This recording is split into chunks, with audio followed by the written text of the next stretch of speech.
Talk Shit Radio is a Kennedy Studios Productions. The opinions stated by various contributors to Talk Shit Radio and its radio programs are not to be considered as or endorsed by Kennedy Studios Incorporated. Visitors are urged to use their own discretion to draw their own conclusions. All information, products, services, and use of this website is for entertainment purposes only and personal use only. Talk Shit Radio Network does not confirm nor deny the validity or accuracy of the information contained within the website or broadcast. Any services or products provided by Talk Shit Radio Network and its host contributors should be used solely for entertainment purposes only.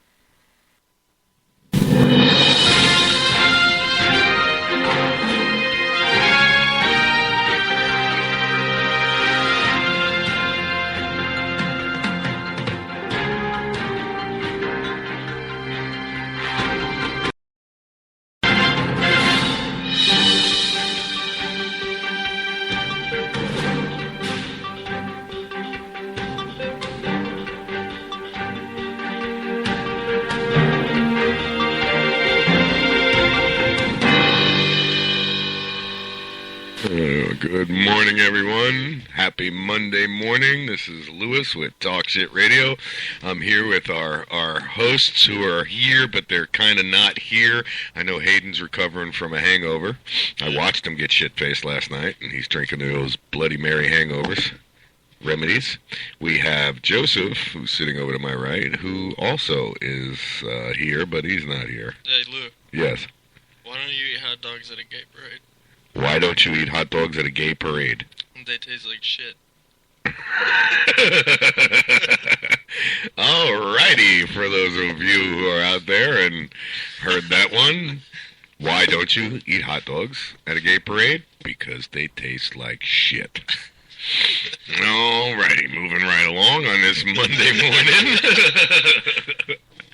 Oh boy, I could tell this is going to be an interesting day as we speak. So where are we at, guys? I mean, it's Monday morning. Tia is Mia. For those of you who don't know what that means, that's our little saying for MIA. She's actually on her way, so I'm not too worried about it. But that'll be nice doing the sound checks and all that live on the radio. Oh, yeah. That's, by the way, folks, you guys are in for a treat. We get to test Tia's mic and get her all set up while you guys are on the air listening. So we got quite a treat for you this morning. We're going to do sound checks for you, and that's it. Testing 1, 2, testing 1, 2. That's all you're going to hear for the next 3 hours. Man, I got a little announcement I got to make. And this is an in general statement. I'm kind of tired of people telling me one thing and doing another. You know, there's so many people out there, I need a job, I'll work. But then when it comes down to it, you don't do shit. So tell you what, here's the deal. I don't care. I have the people that I need. I have the people that want to be here every day. Anybody else can kiss my ass and go to hell. Because that's it. I don't care. That means all you listeners. Yeah, I'm kind of here every day. Sort of. You're here every day, dude. You're here every morning. Well, you don't have much of a choice either. So in spirit. I'll go in there I'm regardless. and rip you out of bed. All right, I'm going to go ahead and... Good. Those of you in Boulder, Colorado. Oh, good. Hey, by wow. the time you're listening... We're actually going to get something done this morning. It's going to be 79 degrees with a 36% humidity, 20% chance of rain with the wind southeast at 5 miles per hour. And the high of the day is going to be 84 degrees. You lucky bastards. Bastards. It's going to be smoggy in Denver, but it's not that kind of smog. It's all pot. It's all pot smoke. Nice. The Mile High. That's why they For call real, it that. though. They named that city perfectly. Who needs to go up? You or... Me, I can't hear me. You can't hear you? Nah. Well, talking to the damn microphone. This is where I'm at, right here. I hear you fine. Headphone levels are up all the way. Are you turning yours up? No. I'm talking louder. Oh. How's that? Oh, great. Great. Hey, yeah, I can hear me now. Yeah, I can hear you smashing on the table, too. All right. All right. Yeah, I got weather for Lancaster, PA. All right. It's high at 83, partly cloudy, thunderstorms tonight. You gotta see Hayden's face. What? He just, Yeah, what did he he drink? just took a swig of his Bloody Mary. For those of you who are just tuning in, Hayden is what we call really hungover and shit-faced from last night. So he's trying to do away with his hangover, and we we got him drinking a Bloody Mary with a shot in it. You don't look hungover anymore, I'll tell you that. No, I'm going backwards here. He looks like he's getting drunk again here. All right, where we at? Macon, Georgia. Yep. Thunderstorms today and tonight. Yeah. High of 77, low of 60. Looks miserable in Macon. Yeah, I got today's Or, weather. I for mean, you. Milwaukee. That's Milwaukee. I'm sorry. Whatever. Still Milwaukee, agree, same thing. Macon. What's Yeah, the yeah. difference? What was that? My Something foot? moved on my foot. Scared the fuck. Oh, I kicked the cord. All right. That was pretty good. All right, so Macon's 90 degrees. Thunderstorms tonight. Low of 73. Okay. And as far as Florida's concerned, well, we all know it's hot, We all shitty, know and what's raining. going on in Florida. Huh? We all know what's going on. Yeah, we all know it's hot, shitty, and raining. For those of you in Tampa, by the time you get this, you'll already know it's hot, shitty, and raining out. And those of you who don't live here don't vacation in the summer. Yeah, and frankly, this morning I don't give a shit. Las Vegas is a high of 100. Yeah, Las Vegas, here's the weather for you. Dry, hot, No rain. no rain, and a bunch of broke sons of bitches living in the sewage systems. We got a lot of people going homeless out there today. Yeah, enough said. You guys know that there's like a whole community that lives in them sewers, right? Where, in Vegas? Yeah. It's not here. Yeah, all the yeah. They live right on the surface. There's freaking, they don't hide from society around there or around here. Oh, yeah, so So it's illegal to be homeless. yeah, it's illegal to be homeless here in Florida, if anybody's wondering and Not- wanting not to go everywhere. homeless. Yeah, not everywhere, just certain places. Yeah. God bless you. Thank you. So, Yeah. as soon as you get homeless, you got to get up. Yeah, as soon as you get homeless, you're getting arrested. It's bad enough that, you ain't got no place to live now. Well, at least if you look at it, never mind, I won't even go there. Oh. All right, so CNN, I'm looking at CNN, guys, and it says, Iraq troops swell in Baghdad. It could be a show of force. I don't know about you guys, but I think all of the shit that's going on is a little out of hand. And if we would have just taken care of it 2-3 years ago, we wouldn't be in this situation. Why do we care what religious group is in Iran? Because they're the oil, they'll take it over again. We'll end up right back where we started, that kind of stuff. You know what I mean? Oh, yeah, we don't Just want the oil from prices one. to go up. Well, yeah. Well, no, it's if you ask, and I'm not a political analyst. I'm not a professional guy that does this all day, every day. I read what I see, But when I form my own opinion, it's been about oil and money from the beginning, If we would have just went in and taken care of it the right way, we wouldn't be back doing this shit again. And when I say the right way, it's definitely not, that's just my opinion. And my opinion would have been bombs, baby. Big bombs. Kill them all and let Allah sort them out. You want to be religious? You want to be close to God? Okay. Here's a 29 megaton nuke coming your way. That'll blast your ass up close to God. All it can suck. For what? For liking religion? Who knows, man? Extreme. I don't understand that. It's always a couple of assholes. What man. I drives don't me care crazy, who it Joseph? What drives me crazy, and I read an article the other day about the whole thing, is it's a religious war, and they're fighting for religion, and they just want peace and this and that, but yet they're torturing, raping, and murdering girls. They're taking babies, cutting their freaking heads off. Literally, infants, cutting their heads off. It's pathetic, man. Don't you think that's part of their religious code? What, to cut the baby's head off? No, that's just the nut. Yeah. That's a total nut. I think there's just a lot of inbreeding in the desert or something. It's hot. People are crazy. Mm-hmm. They need air conditioners, not like... As Sam Kinison said, it's the friggin' desert! Not that I want to say that. So what do you think about this ceasefire for 72 hours? Ceasefire where? Who's firing? Israel and Hamas Oh. agreed to a 72-hour ceasefire. What is that for? Is it like dinner time? Pick up the dead, Thanksgiving? Oh. get yourself medical treatment, things of that nature. The last 3 ceasefires that they had, nobody paid attention. They said, okay, we won't shoot. Fire! And then this new show that I was watching the other day, now I'm going to go away from the news for a second. Watching the show the other day, and they're using a howitzer cannon to trigger avalanches. So that's all I picture is there's dudes going, okay, we have ceasefire now. Don't shoot. You say shoot! Shoot!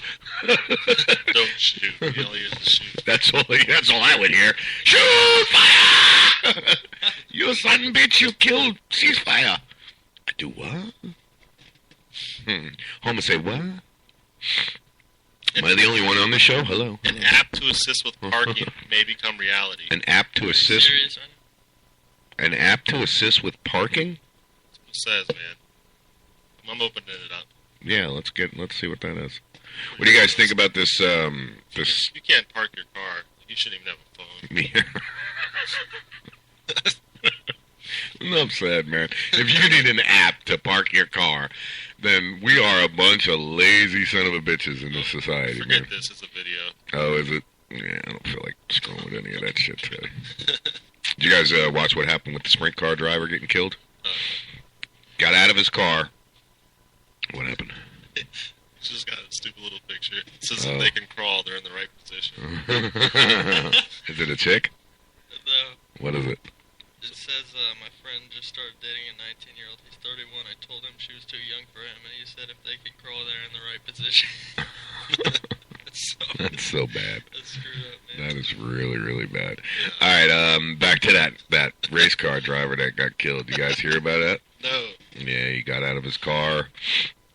He got into an accident with another driver, got out of his car, and then as the sprint cars are running around the track, this idiot decides to go over and yell at the guy that hit him. Well, gee, what happened? He got hit. And he's dead. Wow. Yeah, the sheriff's department is not sure if they're going to press charges. Why would they press charges? I don't know.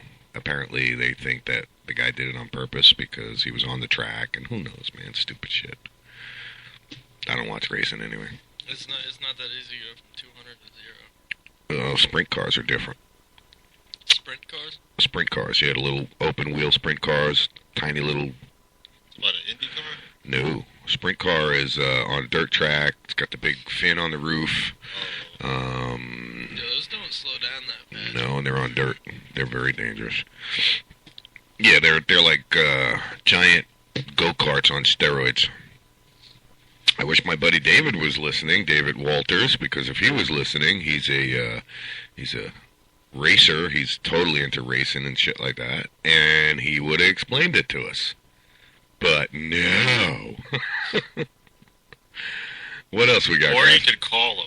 Wake them up. I don't have his number. Wake everybody up. I should, right? I should just start doing calls. See, that's the thing, though. I got to get a different phone number because everybody that knows my number, they're like, I ain't calling this lunatic. I ain't answering this phone. This guy's a lunatic. You got a three-way. Yeah. Or something. No comment. All right. Thank you, Matt Bump, or Bump, B-U-M-P. Giant go-karts on roids. Laugh out loud. Thanks for the comment and the like, Matt. Appreciate it. What else we got, guys? I got to thank the taxi company. Yes, we got to thank the taxi company. It's John and Amanda. Screw everybody else. Yeah. Bastards. Dispatcher and the driver that got me here. Yeah, enough said. What was funny is I thought it was my Lincoln pulling back up in the driveway this morning. Same car, same color, same... The only difference was we didn't have the sunroof, did we? Logo? I didn't have the sunroof. There was no sunroof. No, there was no sunroof on my Lincoln. I miss my Lincoln. I like that car. Man, that car went to its last leg. No, your girlfriend broke it. I know it. All right, guys, you know what time it is? It is time to wake up. The alarm is going off. Time to wake up. Just in case you didn't hear your alarm, the rooster is telling you it's time to get up. Yes, I know, guys, you're looking at me going, what alarm, what rooster? But you can't hear it because it's going through the system and I have the volume turned down. And I'm glad because I'm like, he's going to play some loud noise in my He's ear. like, oh, shit, here we I want go. to hear a rooster right now. You don't want to hear the rooster? It's not going to wake me up. It's going to close my eyes. Man. Help. Help, he says, help. Get the hell out of here. Why are you pointing that gun at me? What, am I being that loud already? So I tried putting my hat on. Check it out, Hayden. Ready? It just doesn't work. Yeah, it doesn't With the work headphones, with yeah. and all that. It's my signature hat. When we go on, and we're on the video, I wear that all the time. My buddy up in New York, John, he says to me, he goes, Lou, what's with that stupid freaking hat? Ever since he said that, it's been trademark. Every time I go on the camera now, man, my freaking nose is running like a dripping faucet. Yeah, I got some allergies. My sinuses, yeah, man, ridiculous this morning. So, Good. Ferguson, Missouri, Mm-hmm. there's a huge full-scale riot with looting, all because they were having a peaceful prayer vigil to remember Were they a man that Islamic? was gunned down by police. Oh, yeah. I think I read something about that. that tends to piss people off. When the cops Go ahead, read into that. Police said close to 300 officers responded to the area, and 2 officers suffered injuries throughout the night. I'm pretty sure a lot more. It said 2 Civilians. officers suffered injuries, but what about the 300 Yeah, people? I You bet know? you there's a bunch of... Yeah, let's not mention the people that they shot with sandbags and, maced in the face and had dog attacks. People and that were just running like Yeah. hell and smacking into the wall. According to police, shots were fired at a police helicopter in the area. Too bad it didn't hit. Wow. Yeah. Listen, I've been reading a lot of things about the cops. I watched this video the other day, and I commented on it, and I was serious about what I said. Very, very serious. Some guy's standing on his front porch, and he's filming the cops out in front doing whatever to his buddy. Well, one cop looks up, sees him filming, comes running up onto the front porch and tackles this guy. Well, let me just send out a message, I all see right? that too. And I commented it, I said it, I'll say it out of my voice, and I mean it. Okay, any law enforcement that comes on my property without just cause or without a warrant, you're dead. I'm going to shoot you. I'm going to drag your dead carcass up onto my property even more. And then I'm going to ask you, after you're dead and I made sure that you're not breathing, why'd you come on my property without permission? Because you're not allowed. What's up, Ange? What dog? His dog? What's wrong with his dog? Lock it in the closet. Turn the heat on. What happened? The dog took a shit? Piss? What? Your dog crapped? We're cleaning up. Come on, we're on the air here. Talking about dog shit and dog pee on the air. All right, so I got one of my friends on Facebook, Ole Wiseman. Old Wise Man. Okay. O-L-E Wise Man. I thought he was your friend. He is. All right, so not everybody on my Facebook is my friend, okay? A lot of them are just people I friend requested. Got you. Okay. It's called free advertising. Anyway, question that he puts is, should marijuana be legalized nationally? Like, share, and comment to vote yes. I don't know. You guys don't smoke. What do you think? I think, no. I think you should leave one country or one state dry Yeah, Georgia. so drug dealers can make their money there. Georgia. Why Georgia? Well, because it ain't Florida, and I They live got here in good Florida. peaches, man. Oh, yeah. Yeah, but if I lived in Georgia, I would say Florida. It's wrong. JB, I see you're on this morning. I hope you're checking out the show. Hope everything's good. Speaking about cops and abuse and all that stuff. Yes, let's talk about abuse and Hey, cops. wait about that. The national thing. I think every state has to go decriminalize it or whatever the right wording is. Let us be free. Decriminalize, yeah. Okay. Because, and that's the reason. You're going to have the dry counties and the dry... And then what happens? You have everybody... You got to pay more there, and it's still the illegal element. Yeah. Half the problem is that, people... Let's say you're like the businessman. You just sell the drug. You sell weed. There's nothing wrong with that. The problem is that people bust into your house, Yep. steal all your weed, and you can't call the police because it's illegal. Mm-hmm. That's what makes it dangerous. That's what makes it really dangerous, is the idiots that do shit like that. Exactly. If you could call the police and be like, hey, he took my shit, he lives over here, Yep. then you can't do that. We need like a unofficial vigilante, ghetto police, whatever you want to call it. We need somebody you can call a gang member. Yeah. And if the government's not going to be the gang for us, we're going to have to get our own. Oh, yeah, that's true.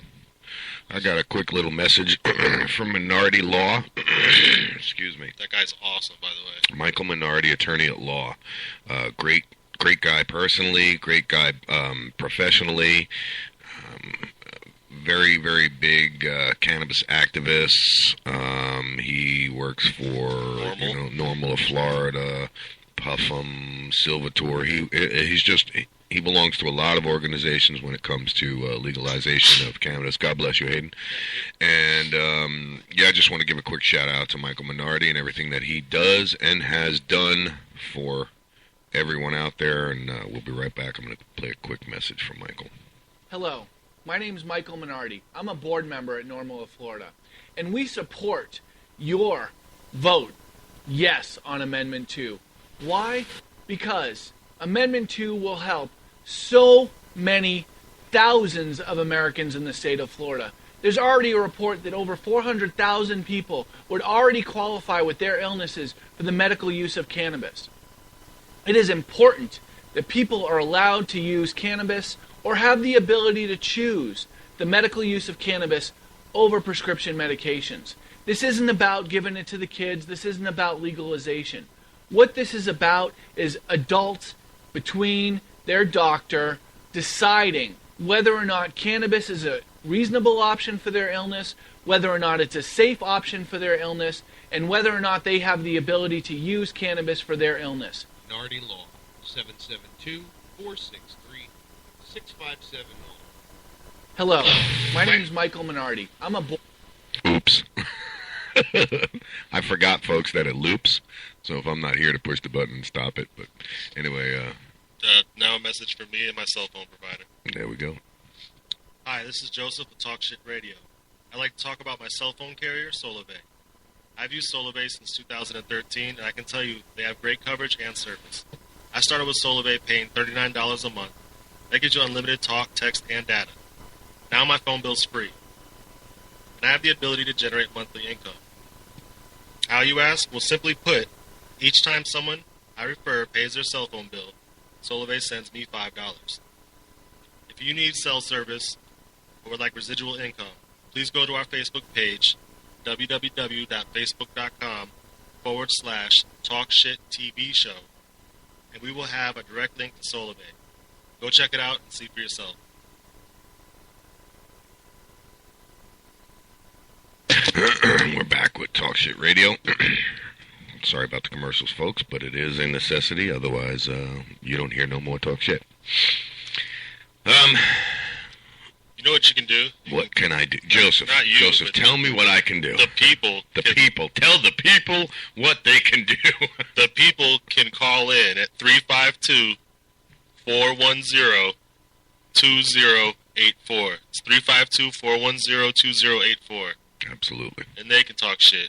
You can talk shit. Yeah, give us a shout out. We'll put you on the air and you can talk some shit about what's bothering you. Now, back to what I was saying earlier, guys. I didn't really finish what I was saying about those who want to be here and don't want to be here. I've gotten a lot of requests for jobs. I've answered a lot of emails about jobs. I've talked to a lot of people that have told me so much bullshit and said, "Oh yeah, we're gonna make this big. We're gonna take this here, and I'm gonna sell this, and we're gonna do that." And I got one guy who's supposed to be a salesman that I've only seen 3 or 4 times. So you're out, dude. You know who you are. You're out. I got a host that can't get here, so I don't know. I'm just getting tired of it. People freaking telling me they want, but nobody wants to do their part to get to where we need to be. So basically, when I leave your ass behind, because I plan on going nowhere but straight to the top, when I leave your ass behind and you come crying to me then, forget it. It's too late. You had your chance. Hey, if there's any marketing, advertising, specialist, salesperson, please call us 352-410-2084. Yes. We have some sales positions we need to fill. One preferably in every city that we're in. More specifically, that would be Tampa, Florida, Macon, Georgia, Lancaster, Pennsylvania, Milwaukee, Wisconsin, Boulder, Colorado, and Las Vegas, Nevada. Anybody in those cities with sales experience, if you're looking for a job, call in. Not just that, nationwide. Yeah.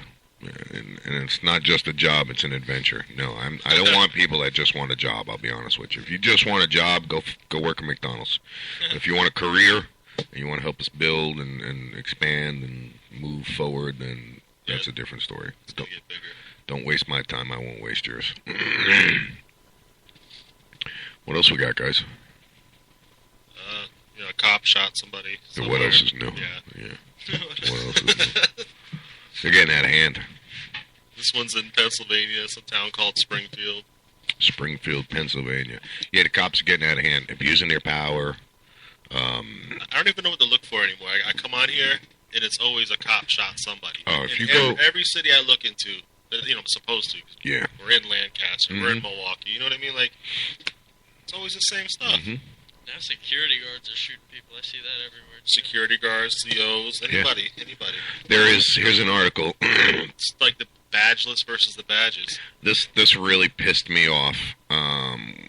Where is it? Let's see. I just want to try and find out where it's from. Benevolent Association, New York's largest police union. Okay, so the Police Union Commissioner of New York, all right, he should be the one that should be brought out to the center of Central Park and shot in the freaking head. Okay, Police Union Commissioner, if you resist, you should expect to die. Well, guess what? Okay, we should throw riots and see what happens then. You know what I mean? Come on. If you resist, you should expect to die. Wow. Well, your cops are gangsters with badges. All right, they go and they arrest people because they don't like the way they looked at them. They don't like something they said. They're. Lou, I got a question for you. Go ahead. Are cops government? Are cops government agencies? Are they supposed to be government agencies? That's a good question. They're apart, right? Yeah, I would imagine they're controlled by the government. Now, what is our amendment right to bear arms? What is it? Our right to bear arms? An amendment is when they change the Constitution. I think they amend changed the Constitution. So you can have arms. Our constitutional right to bear arms? What is We've been fighting it for centuries. To protect ourselves? It says that you are not required to have tattoos. You're allowed to have bare arms. I'd like some bear arms, but you can tell it's Monday morning for. Tyrannical. I'm going to bring it up. Cops are getting pretty tyrannical, and the constitutional right is to protect ourselves from a tyrannical government. And so that's our right, and it's written in the law, but what would actually happen if we tried to use that constitutional right? You will get shot. Yes. Right. Yeah, they'll bring out the riot police and say that we incited a riot against the government or some bullshit like that. Well, unfortunately, folks, wake up, because that's exactly what needs to happen. The government needs to be forcefully taken over. Police forces need to be forcefully taken over. That's why the UN's here. Yeah. You want to hear a funny story that I saved just for this, for today? Oh. The other day, I'm sitting in my dad's driveway. Uh-huh. It's sitting in his driveway. And your dad lives up on a road where you're kind of up there, so, I mean, there's not too much. In the middle of nothing. Yeah. I'm sitting out front of his house, trying to fix something on Felicia's car, and a cop pulls in, spots a spotlight, 2 cops get out and force me to give them my ID to make sure that I'm not trying to steal the car. In a driveway in the middle of nowhere. And you can argue, was a report that a car was stolen? Now, What do you do, call his boss? That would have been, they would have had the worst night of their life if that was me standing there. Trust me. I didn't feel like dealing with them, so I let them take my ID, and they took it as far as to go in their car, even though my ID said the address of the house. They went in their car and ran my name. Yeah, they're looking for warrants. It's procedure. They're looking for marijuana. Yeah. Always looking for marijuana. Yeah. That gives them a reason to go in the house, to go in the car, to take your license like that, and anything comes back screwed up. Yeah. Yep. If there's no reason, you don't have to cooperate. Period. I didn't have to cooperate. If they come on my property like that, like they did to you, leave now, or you're going to get hurt. You have no reason to be here. I asked them. You have no right to be suspect me here. Of doing something wrong. Yeah, it looks a little suspicious that you're working on the bottom of the front of your car. And I would have told him, if I look suspicious, you look like a fat slob that eats too much donuts. See, I'm an arrogant prick when it comes to him. You be nice to me, I'll be nice to you. You want to be a dick to me, I can be a bigger dick to you. And I'll make your job a living hell. You want to take me to jail? I'll take your job. Or your life, whatever comes first. Because if you try to take me to jail for no reason, I promise you, what happened last time will never happen again. Don't quote me, but they were nice in a way, except for exactly what they were doing coming up. Yeah, I'm in one of those moods this morning. All right, so the Second Amendment, Amendment 2, the United States Constitution, protects the rights of individuals to keep and bear arms. The Supreme Court of the United States has ruled the right vests in individuals, not merely collective militia, while also blah, blah, blah, blah, blah, blah. So basically, we have the right to bear arms, period. Right. They cannot take it from us. It's a constitutional right. I'm going to touch base on the gun control a I little mean, bit. yeah, me too. Why do they take it from felons? That's a hard question to answer for me. I don't understand why there's a permit at all. I think If we have the right to bear arms, Because our government wants to control us. we should have the right to bear arms, not have to have a permit. I think it should only be violent felonies, like mentally unstable felonies. I think that violent felons, mentally unstable felons, should be in jail, so it doesn't really matter. Yeah, no parole, that's true. no nothing. Just lock them up, be done with it. Yeah, you kill 40 kids, you stay in there. Yep, Or you get the death sentence. absolutely. Either way. Yeah. But my point is the rest of us should be able to carry a gun or a knife. Or have one. You should be able to carry it. You should be able to get Yeah, absolutely. Yeah. Did you guys see that Clinch Fist posted a video, I'm sorry, I don't mean to change the subject, of the girl singing the national anthem, the autistic girl? Holy shit, man, I was in tears. But anyway, back to what we were talking about. I'm sorry, I don't mean to get off topic. Yeah, no, the problem that I see, and especially in towns like the one that we're in, and I won't mention any names, Spring Hill, Hernando County, the cops' heads are so swollen that they think that, they are the government. They think that they are supreme rulers. They walk around so cocky. And when someone like me comes along, all right, and puts them down into their place and embarrasses them and makes them look like shit, which I have every intention on doing, they don't like that. So they take out revenge and retribution on people like me, which, there again, you better make sure you know what you're doing and where you're doing it, because you're messing with somebody who's tired of getting messed with. I've been a victim of bullying before, and this is no different. The only difference is you get a paycheck from the government and you wear a gun and a badge. You're still just a bully. That's all you are. And it's about time that people stood up and fought for their rights. Finally, saw a cop get arrested for abusing somebody in St. Pete. Oh, yeah? Yeah, Nice. finally saw it. Where's Finally the it happened. applause? Like, When was this? Yeah, right? Wait, hold on. I got the applause. I got that. crank that up. Where is it? Where is the applause? I had the applause. Q story. I had applause. I had the applause all staged, too, and I was going to use it for something like that. Or we could just go like this. Ready? Doesn't work. That's not an applause. Yeah, but that's what everybody does, is follow the government around like sheep. Listen, as soon as people realize that we outnumber them like 150 to 1, Yeah. I don't care they got machine guns. I don't care they got all of these tanks. It's only going to go so far. It's only going to go so far. Yeah, they don't. They just they use their little AR-15s for show. They don't have M16s. They have AR-15s. Yeah. Which is semi-automatic. Yeah. It's not. We have AR-15s. Yeah, it's a civilian M16. That's all it is. But you want to see what a 50 caliber Barrett does to an AR-15 from 3 miles away? I'll have to show you one day. It's fun. I'd like to see someone hit something 3 miles away, even with a Barrett. Yeah, that would be badass. You literally have to lob the bullet up in the air and just let it go up and Like you're throwing a baseball as far as basically, you can. yeah. It's crazy. That's how the snipers do it, man. I watched the thing on Sniper School. They basically lob the bullet. Yeah, they know the way they're trained, and talked and shot with military personnel.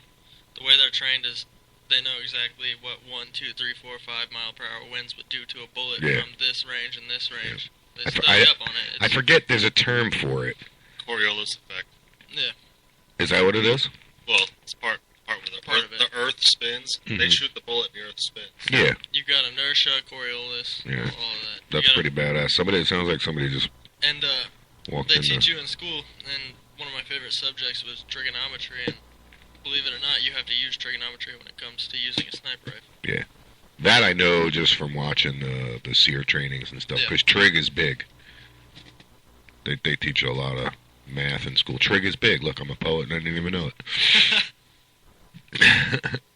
Some of that shit's cool as hell, bro. I watched this one, the one sniper, I think it was like a mile and change away.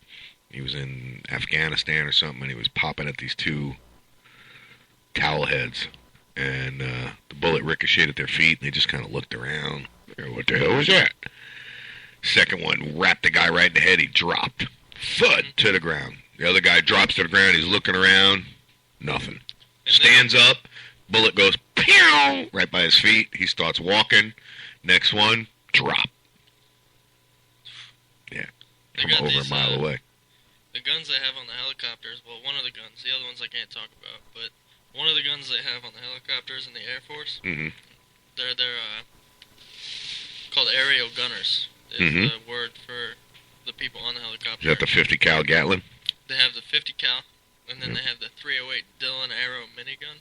Holy Jesus. And it shoots about 7,000 rounds a minute, which would be 50 rounds a second. Wow. And could you imagine? How many rounds a minute? 7,000. 7,000. A minute. 50 rounds a second. Now, if let's just say you landed at a cornfield and you wanted to see to the other side, not 50 you just kind of go and 50 rounds a second. I know. I'm picturing like one every second. Like, no, I can't. 50 rounds every second. So like you say 50. 2, 3. There's 150 rounds right there. And before the first one hits you, there's like just the sheer amount of lead weight behind that would crush you. Yeah, oh yeah. And it's so they train those aerial gunners, and two of my brother-in-laws are aerial gunners, and they're accurate within 3 inches from any distance. Jesus. Unless it's a ridiculous distance. Yeah, well. 3 inches, they're accurate within. Those gunners are. That's pretty wicked, dude. That's one thing I tell you what, I wish I would have went into the military because that shit would be really, really cool. JB posted something just now. Let's see. One word describes these animals that hurt innocent people. Yeah, scumbags. How about douchebags, dickheads, murderers, deserve to die, nuke 'em. I can go off with a bunch of words there, JB. I can't stand that shit. Yeah, that's amazing, man. That's one thing that's always been really, really cool about the military is their toys. They got some cool toys. All right. Moving right along. Is Hillary's campaign slogan? Hillary's campaign. What is she running for president? That's all we freaking need, another Clinton. So instead of getting a blowjob, she's going to have somebody eat her out. That's gross. Yeah. Instead of smoking a joint, she's going to smoke a baloney pony. Oh, man. As long as she don't eat no shitty hot dogs. Man, what's wrong with people being sexually active? What's wrong with that? Why do they get in trouble for doing what nature calls? What would be wrong with that is releasing the tape. That's what would be wrong with that. Yeah, I don't care what she's getting. Just leave it alone. Yeah. Let's move on to a different subject, please. All right, let's see what else we got. Here we go. Outrage over police shooting. Right back into what we were talking about. So here we go. Protest suburbs outside St. Louis, Missouri today following, and this was posted on the 10th. So following the shooting death of an unarmed of a black teen by police on Saturday. So Michael Brown, 18, was reportedly stopped by police for reasons currently unknown and was allegedly being put into a squad car when, according to the 19-year-old witness, he attempted to flee with his hands in the air before shots were fired. So here we go. We've got an 18-year-old kid in St. Louis, Missouri, who runs decides to run from the cops, which is not a smart thing to do because they will shoot you, as you can tell, with his arms in the air. But only if you commit a felony can they shoot you. They shouldn't be allowed to shoot you, period. You should have to... that whole law's got to be changed. Listen, if I put my hand in my pocket and I pull out a Zippo lighter, they're going to kill me. And then it'll be justified because they thought their lives were in danger. But now, I saw an article, and I think JB posted it, all right, about a real cop who had a guy coming after him with a knife, and he shot him in the leg. But then you got people with, coming after cops with cell phones, and they get shot 9 times, empty the gun in their chest. Because they don't want to witness. Right. You know what? When I was in Oklahoma, the Indians, the Indians kind of like run that state. And their police, they have cameras on their guns, and they wear like helmets. Yeah. That have cameras in them. So everywhere they look, and everywhere their gun looks, is all filmed. Our sheriff's department wears little handy cams. Yeah. That they control, turn on and off when they want, when they see fit, when they need evidence, when they need to hide evidence, things of that nature. Because if you look at the films, and I have the films from my ordeal, right. I could do what they did. I edit video all day long. I could make it look however I want it to look. I could make it look like the cops are all faggots. You know what I mean? I have the video. I'll actually do it. I'll make them dancing on the roof. Editing, I could do anything with editing. So they made this video of them coming into my house illegally. They may have had a warrant, but they had no cause for the warrant. They came into my house, and they just, gave me a video of what they thought would work in court. That's part of the problem, all right? If the state's attorneys and shit like that would come on these busts, the people who actually have to, prosecute, yeah, things would go different because there's certain things you can get away with and there's certain things you can't. And I said it before, and I'll say it again. You try to come in my house illegally, you're dead. And it's not just you, not just the first guy. So I got a surprise for the first guy, the second guy, and the guy behind him. One shot, all 3 is 99 Sweetheart. That's all she wrote. I don't believe in messing around. I don't mess with cap guns. I don't mess with little bullshit guns. We're talking horsepower behind firepower. Period. What is that noise? I don't hear what. I just heard this beeping noise. Maybe I'm hearing shit. You have just entered into the Twilight Zone.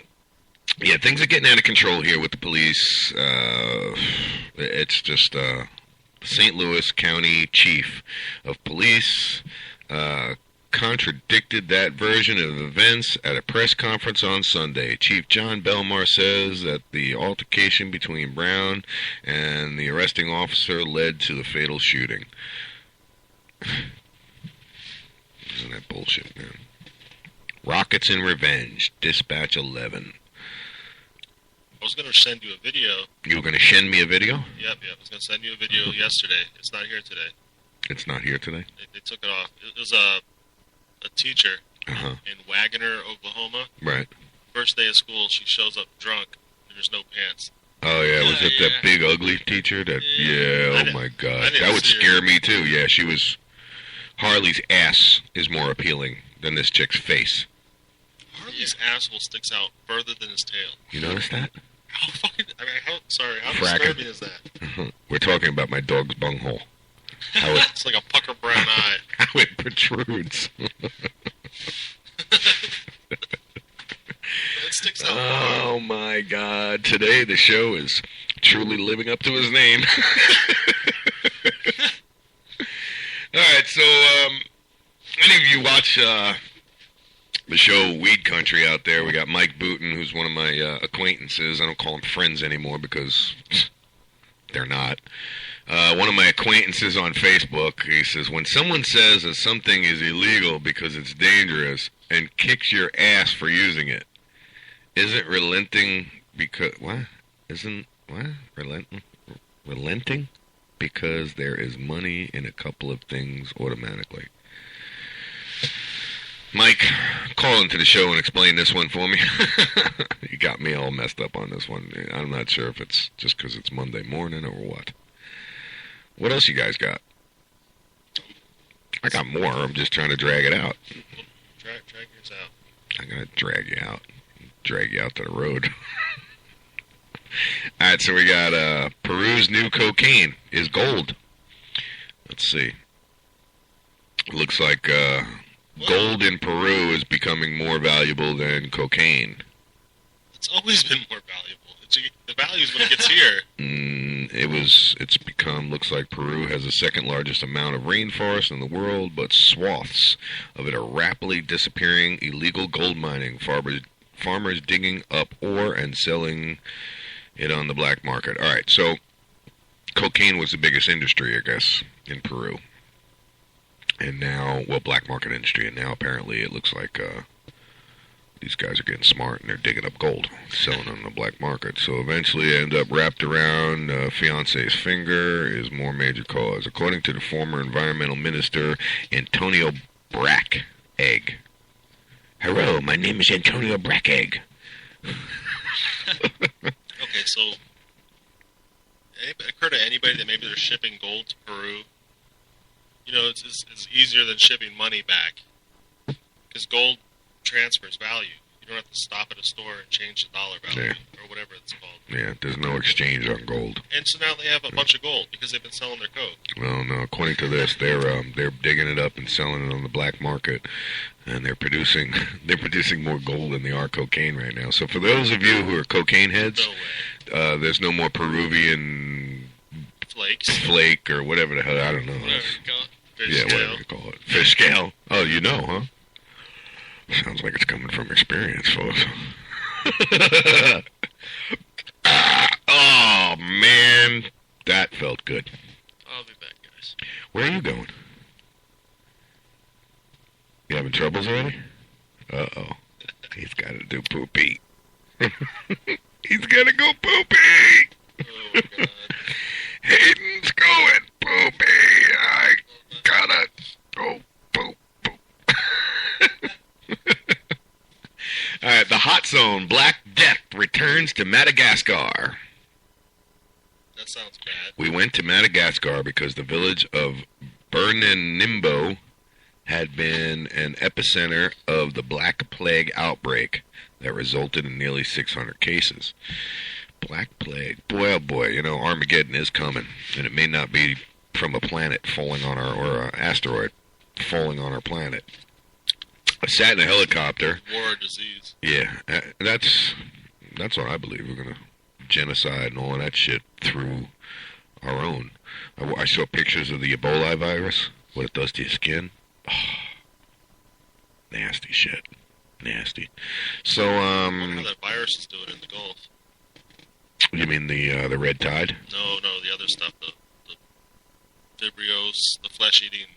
Oh, yeah. The stuff that was the attached bacteria. to the oil, the 12 balls. Yep. Yeah. I haven't heard anything about it.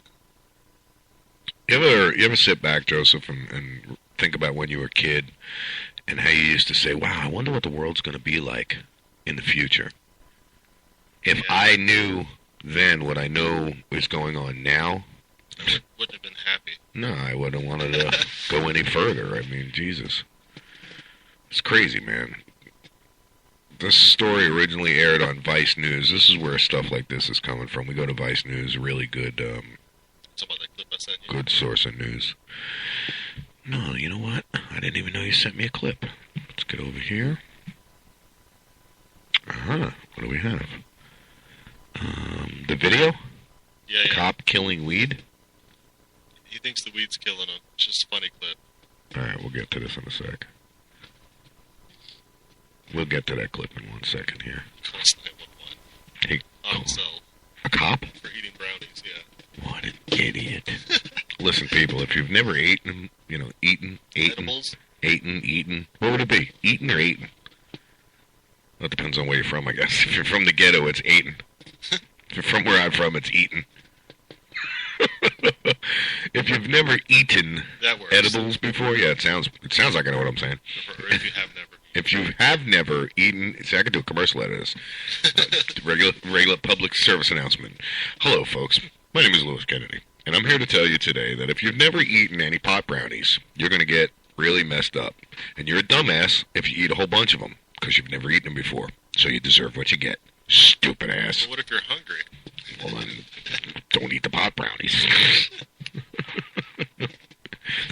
You know what you should do if you're hungry, and that's all that's, around. Just take a bite or two and then go to McDonald's. Then come back. So, the Toronto police videotape strip search chambers. What do you think of that? Say it again, old Johnny. The Toronto Police Department videotaped strip search chambers during the G20. I don't know what the G20 is. I don't know. Let's take a look and see. I always I'd do that. videotape it anyway. Make sure the cops ain't fondling them in that room. Yeah, it's against the law. What? Yep. Yeah, because they're going to beat off to it for the rest of the week. But at least that girl didn't get raped. Toronto cops start wearing body-worn cameras. Blah, blah, blah, blah, blah. So that police can hopefully resist. Yeah, they're wearing body cameras so they can resist the urge to fire their guns into people in crisis. Are you freaking kidding me? It hasn't stopped them yet. The only thing that's going on is they'll just delete the video or edit it. Or listen, just because the cop's crooked doesn't mean that, the rest of the force is not. They're just as crooked as those who are out on the street, I'm sorry to say. And don't get me wrong, there's not all crooked cops out there. They're not all crooked. But in my experience, I haven't run into too many ones that were not crooked. Especially here in Hernando County, Florida. I'd be crooked. That's why I never became a cop. Yeah, I'd be in trouble. What are you watching over there? Video. Hayden's watching videos on his phone while we're doing the show. I don't think I would so much be crooked. I think I would do the right thing. And I would try to. And most of the time that's illegal, so...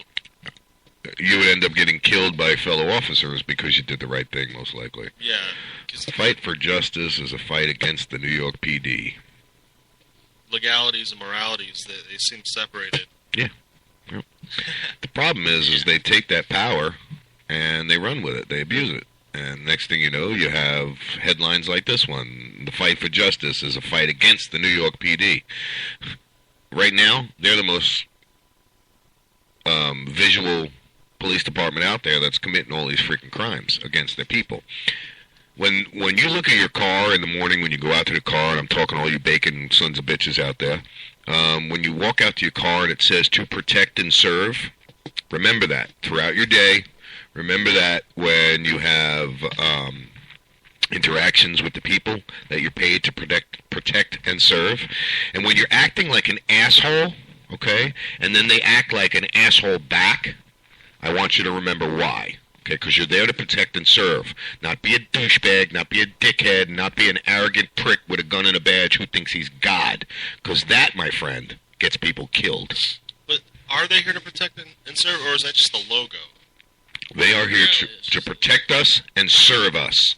They are public servants. Okay, where's that amendment or constitutional right? Or They've abused that. Yeah, so it's just a logo. They've abused that, yeah. Write whatever you want. Just might as well say Netflix on the side of their car. It might as well. Because, you're watching a show every time. It's a comedian show. Especially Hernando County. It's just crazy out there, and it's getting worse and worse. Cops they're abusing their power all over the country, and like I said, and here again, people, please, I'm not trying to start a riot or a war against the police or any shit like that, but when they realize that we're not going to take this shit anymore, we're mad as hell, and we're not going to take it anymore, then they'll stop. And they'll realize when, 30 cops show up to a scene and only 3 of them go home that night, they'll realize, hey, that didn't go so good. I wonder why, all of our comrades are dead. What's going to happen when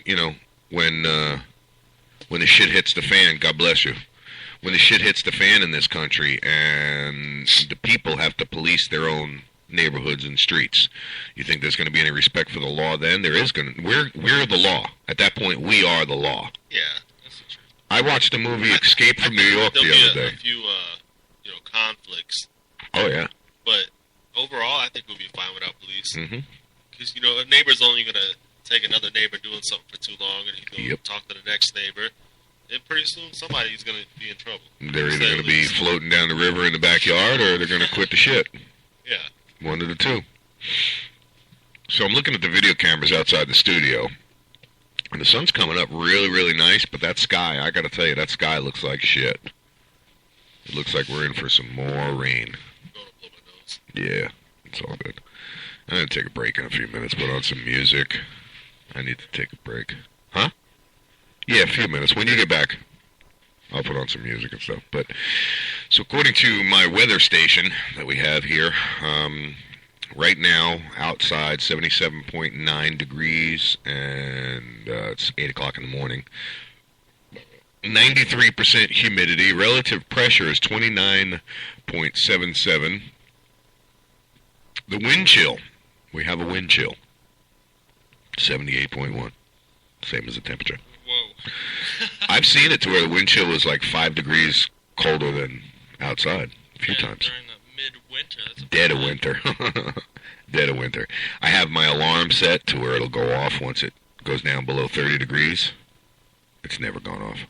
It's never gone. Never gone off. Oh, man. I'm not surprised. Dew points are at 67%. Last hour we have had no rain. Last 24 hours, and this again, folks, is Spring Hill, Florida. Last 24 hours we've had 0.71 tenths of an inch of rain. We've gotten about an inch in the last week, about 4 inches in the last month, and I don't know when. Trying to see when this was total rain. Since 3/22 was the last time I reset the total rainfall. So since January, February, March 22nd, we've gotten 28 inches of rain here in Florida. I got you 28 inches. I didn't catch that at first. I was like, well, 28 inches? Damn. Yeah, that's too much. Right? Mandating condom use in porn. Wrong-headed and stupid. Huh? Wrong-headed? What other head is going to go I on? don't know. I don't know what the hell is this. Let's click on this and see. You really want to see condoms? So I'm not concerned about continued existence of porn so long as there is an internet, so long as there are cameras, so long as there are tits and ass, cocks, pussies, and toys. We will be able to watch smutty content and varying degrees engagement. Amen.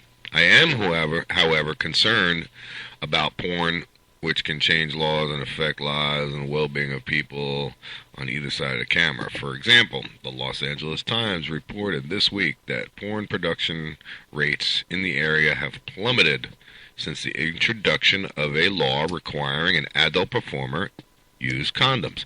Well, I would have to agree with that law because once again, folks, through an inside source, which I cannot reveal, AIDS is running rancid in the porn industry. Now, they won't admit it, but I know, because I know people that are in the industry, I know producers that are in the industry, and I ask. Off the record, of course, when I ask. But nothing is off the record, just to let people know. So if you have something you want to tell me, Keep your name quiet. I won't tell your name, right, but I am telling the story. Nothing is off the record. And everything we say is an opinion. Even our facts. That is true. Everything, even our facts are just an opinion. Even our facts are not fact. No slander charge. Yeah, no slander charges, please. Because, as my mother always told me, you can't draw blood from a stone. Because we're literally just talking shit. Yeah, because this is talk shit, and that's what we do. It's very opinionated. Very opinionated. Good morning, Kerry. I hope you're listening up there in New York. I hope the weather is nice. Good morning, Mr. Kenneth. Good morning, JD. I'll call in. When you said good morning, I thought we had a call in. You thought somebody was on the phone? Yeah. Yeah, no, well, Like, we were supposed to have a call in. One of our hosts was supposed to be here every day, but, because of his own self-destructiveness, he's not here. I thought you were going to say vagina. Yeah, well. And I don't give a shit if he gets pissed off at me for what I say, because I've already bitched him out once about it, and he knows how I feel about things. 42 years old, dude. Get up off the couch. I'm in one of those moods today, guys, as you can tell. I woke up, pissed off. I got no cannabis to fucking, pardon my French, to ease my mood. And, yeah, I'm in a real nasty mood today. So if somebody pisses me off, I really feel bad for you. And if you call up and you say something stupid, I promise you I'm going off on you. So just be careful. What else we got, guys? Because I got crap loads of news to go through, and it's all just bullshit as far as I'm concerned. I mean, it was interesting yesterday, but because of the mood I'm in today, it's all just bullshit. That's the way I look at everything we look at. I'm like, don't care. Yeah, I know. It's like, no, don't give a shit about that. This is crap. This is garbage. Yeah. This is stupid. This is the same as last week, even though it's a different headline. I know. If you look at the news from last week to this week, everything that we've done and posted, it's the same shit, just a different name, different person, especially all the cop shit that's going on in this world right now. We could do a show every single day, 3 hours long, about those scumbags. We wouldn't have enough time. If we covered the nation, Yep, you're right. We would not have enough time. Never mind the nation, just our cities, the 6 cities. Yeah, you're right. Just the 6 cities we're in. Yes, true. That's the truth. We'd need 10 hours a day, easily, to go over all the bullshit that they do. Wait. I'm bringing a video recorder into the courthouse Friday. Oh, by the way, Friday, I'll be doing the show from my phone. I have to go waste your tax dollars and mine on a bullshit deal.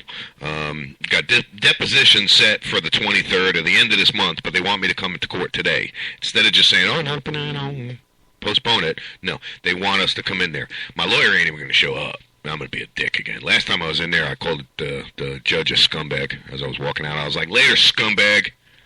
Said it nice and loud, too. It was funny. So who's your lawyer, Minardi? Michael Minardi, absolutely. That's awesome. Yeah, buddy. Wow. Yeah, buddy. Good shit. They have no idea what they did. I'm going to make a spectacle of this county. A spectacle of it. By the time I'm done, I'm going to let everybody know, don't move to Hernando County. Do not come here. This is the worst county in the state of Florida. I'll let everybody know. You want to move to Florida? Move down south to West Palm Beach or someplace else.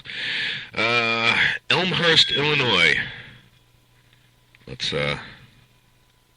see who we got. You're on the air. Just watch the F-bombs. Who we got? Hi, this is Dina Ray. Hi, Dina. How are you? You know what? I got so engulfed in what we were doing this morning that I forgot to announce that we have our author calling in. I'm sorry, Dina. I woke up in a really, really crappy mood this morning, so I just been going off on everybody. I'm going to drop your guys' mics out for a little while, all right? All right. So, Okay. No, I was talking to them, guys. So how are we this morning? I'm great. Thanks for having me on your show. I'm glad that you're on the show. I do apologize for not announcing that you were coming on the show again, which I usually do like 2-3 times during the show. You can smoke that in here, bro. I don't give a shit. Let me get over to the information so we can announce our guest caller. Her name is Dina Ray, and I do apologize. The other day on the phone I called you Diana because I just looked at it real quick. Her name is Dina Ray, and she is the author of a book that happened to have caught my eye, and I thought was very interesting. You want to go ahead and tell them the name of that book? Sure. My new book is called Big Pharma, Big Agra, Big Conspiracy, and it's got a subtitle that pretty much explains it. It's a New World Order spin on the drugs and GMOs. And for those people that have no idea what a GMO is... That's what I was just going to ask. What is a GMO? Yeah, I'm not sure if you can hear him the way we got the setup. My co-host, Joseph, just asked, what is a GMO? Well, GMO, or sometimes it's just called GM, is an abbreviation for genetically modified organism. And So basically half the food we eat. it probably might be half.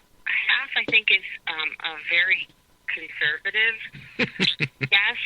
Probably 95% of what we eat.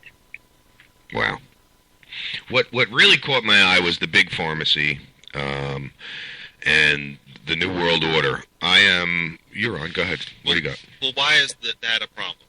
Okay. Joseph asked a very good question. Why is genetically modified foods and things of that nature such a problem?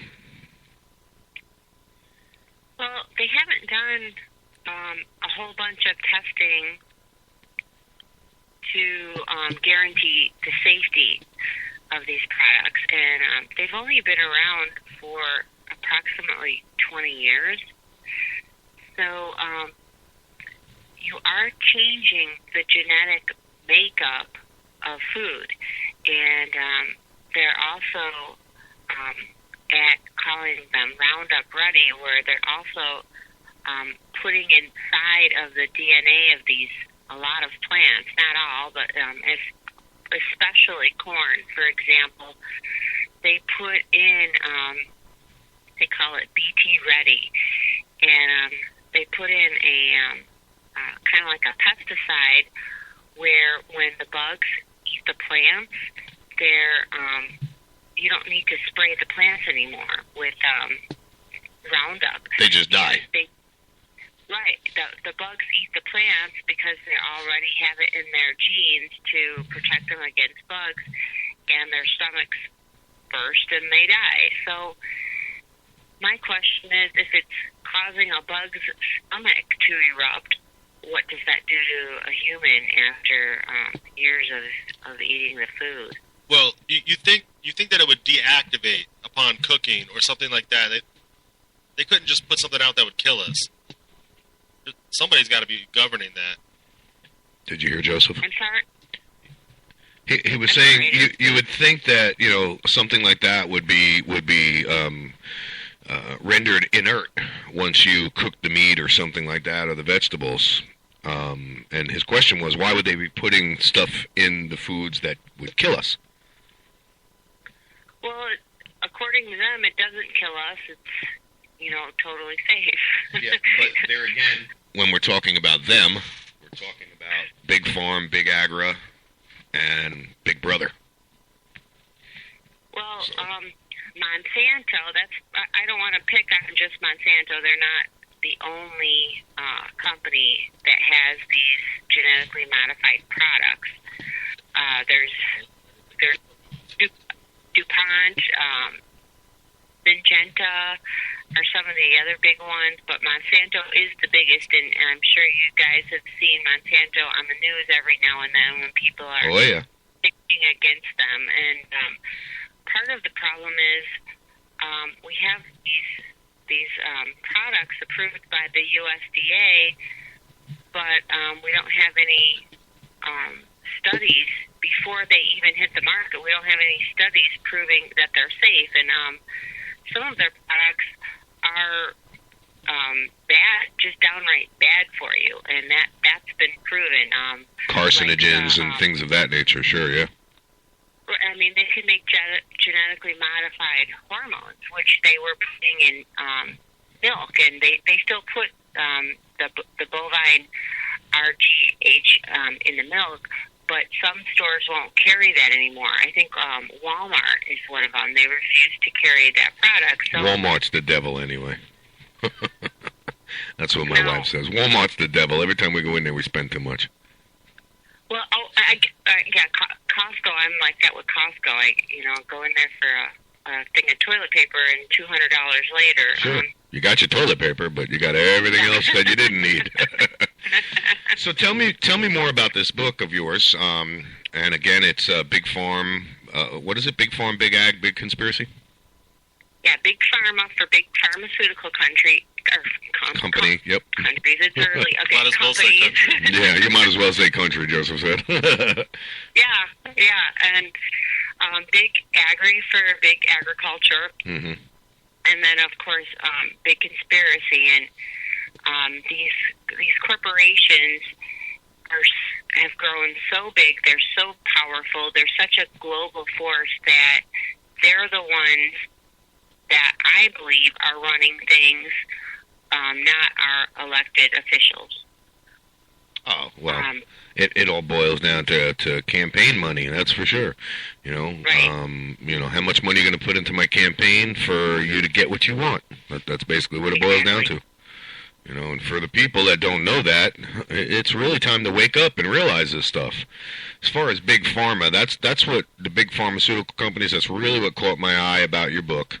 My wife is 36 years old, takes over 18 pills a day for her illnesses, and as far as I'm concerned, those pills are what's making her sicker. Well, I'm not a doctor, so I mean there are several legit purposes for medicine. There's obviously legit purposes for doctors, but we've got so many products on the market. I don't know if they're really necessary. You know, in my book, I talk about a little bit about SSRIs, which are typically used for depression of some sort, and sure, they serve their purpose. Somebody, you know, somebody's really having a hard go of it. I'm sure they serve their purpose, but right now, we're getting to the point where a doctor, you just have to tell a doctor you're not feeling all that hot about yourself, and they're whipping out the prescription pad. And by the way, that's a regular doctor. That's not a psychologist. Yep.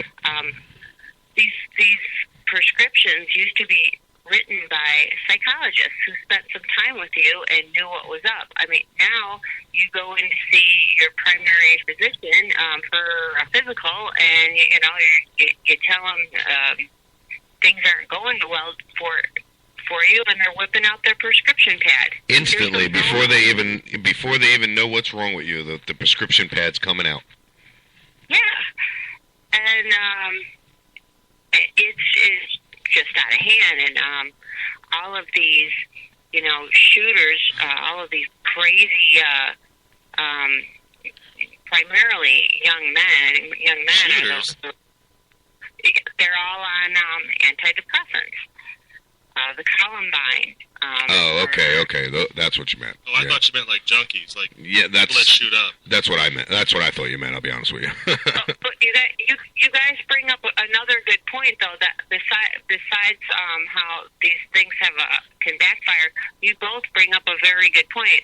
In the high schools, a lot of these kids get these prescriptions and they don't even take them. They sell them to their friends to get high. Yeah. And they spend their afternoons in the bathroom snorting it. So are you against pharmacy in general? Like, do you have scripts? Do you take anything? No, not right now, and I don't have anything against medicine when it's needed, but some of the medicine and vaccines are another thing. I mean, right now we've got, everyone's tripping on Ebola. Yeah. Well, how convenient for one of the major pharmaceutical companies. I think it's GlaxoSmithKline. They're one of the huge ones. They're just happened to have a vaccine for Ebola. Oh, how convenient is that? Wasn't that their job? My God. Yeah, but I mean, it's awful convenient that now that it's here in the United States. Oh, we got a cure. Why not send it over there? So now everyone's going to be like, oh, I'm going to get an Ebola vaccine, and Sure. money. Absolutely. Money. And Yep. I just wonder how legit some of these vaccines are. That's another one of my soapboxes. I've never been vaccinated for anything in my life, except for when you're a kid and they give you the natural vaccinations as you're progressing through your childhood.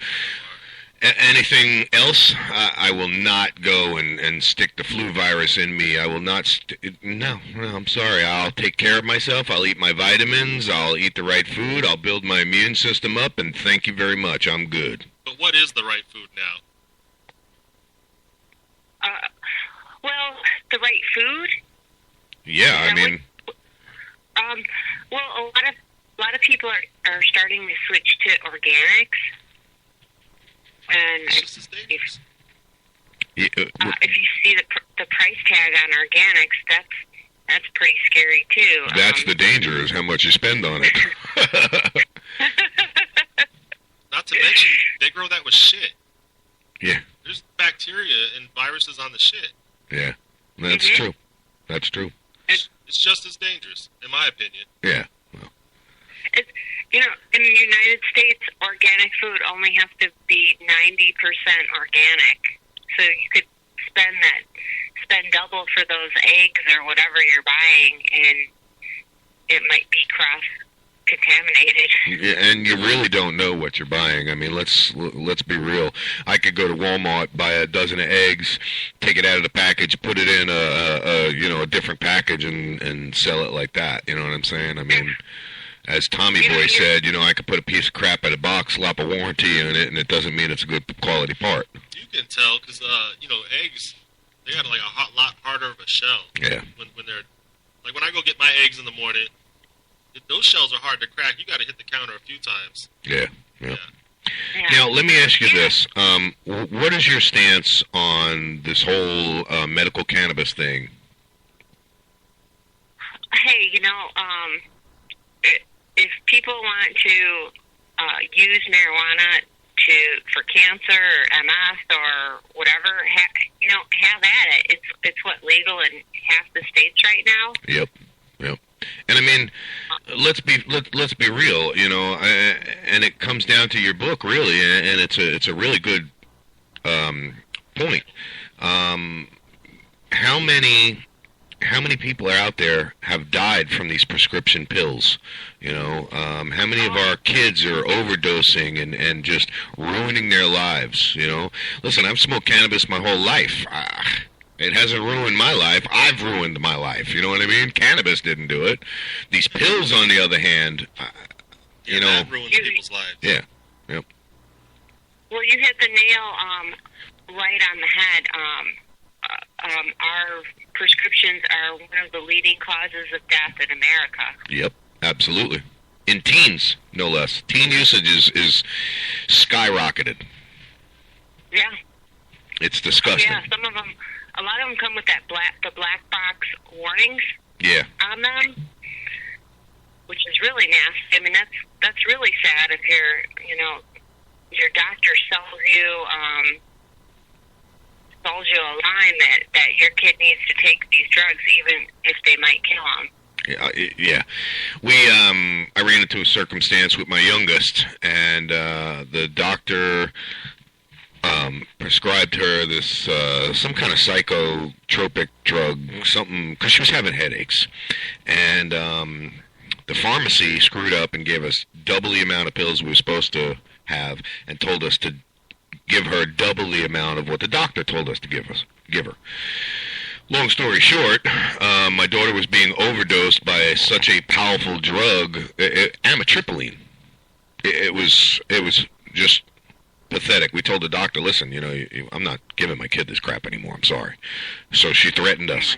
Yeah, she threatened me to call DCF on me. So me being me, I went in there, I put my press pass on, grabbed my camera, and said, "What'd you say? You want to tell me what you said again on record?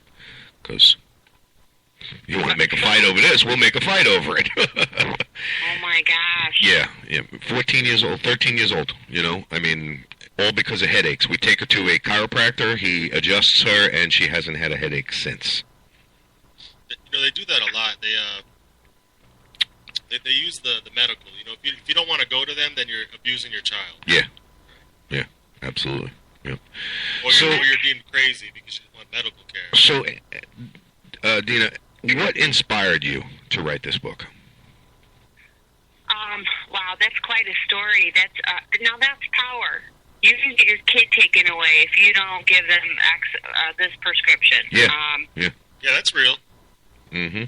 That's the kind of power that these corporations wield, and you better not get out of line about it, or we're going to get you back. You're going to be sorry. Yeah.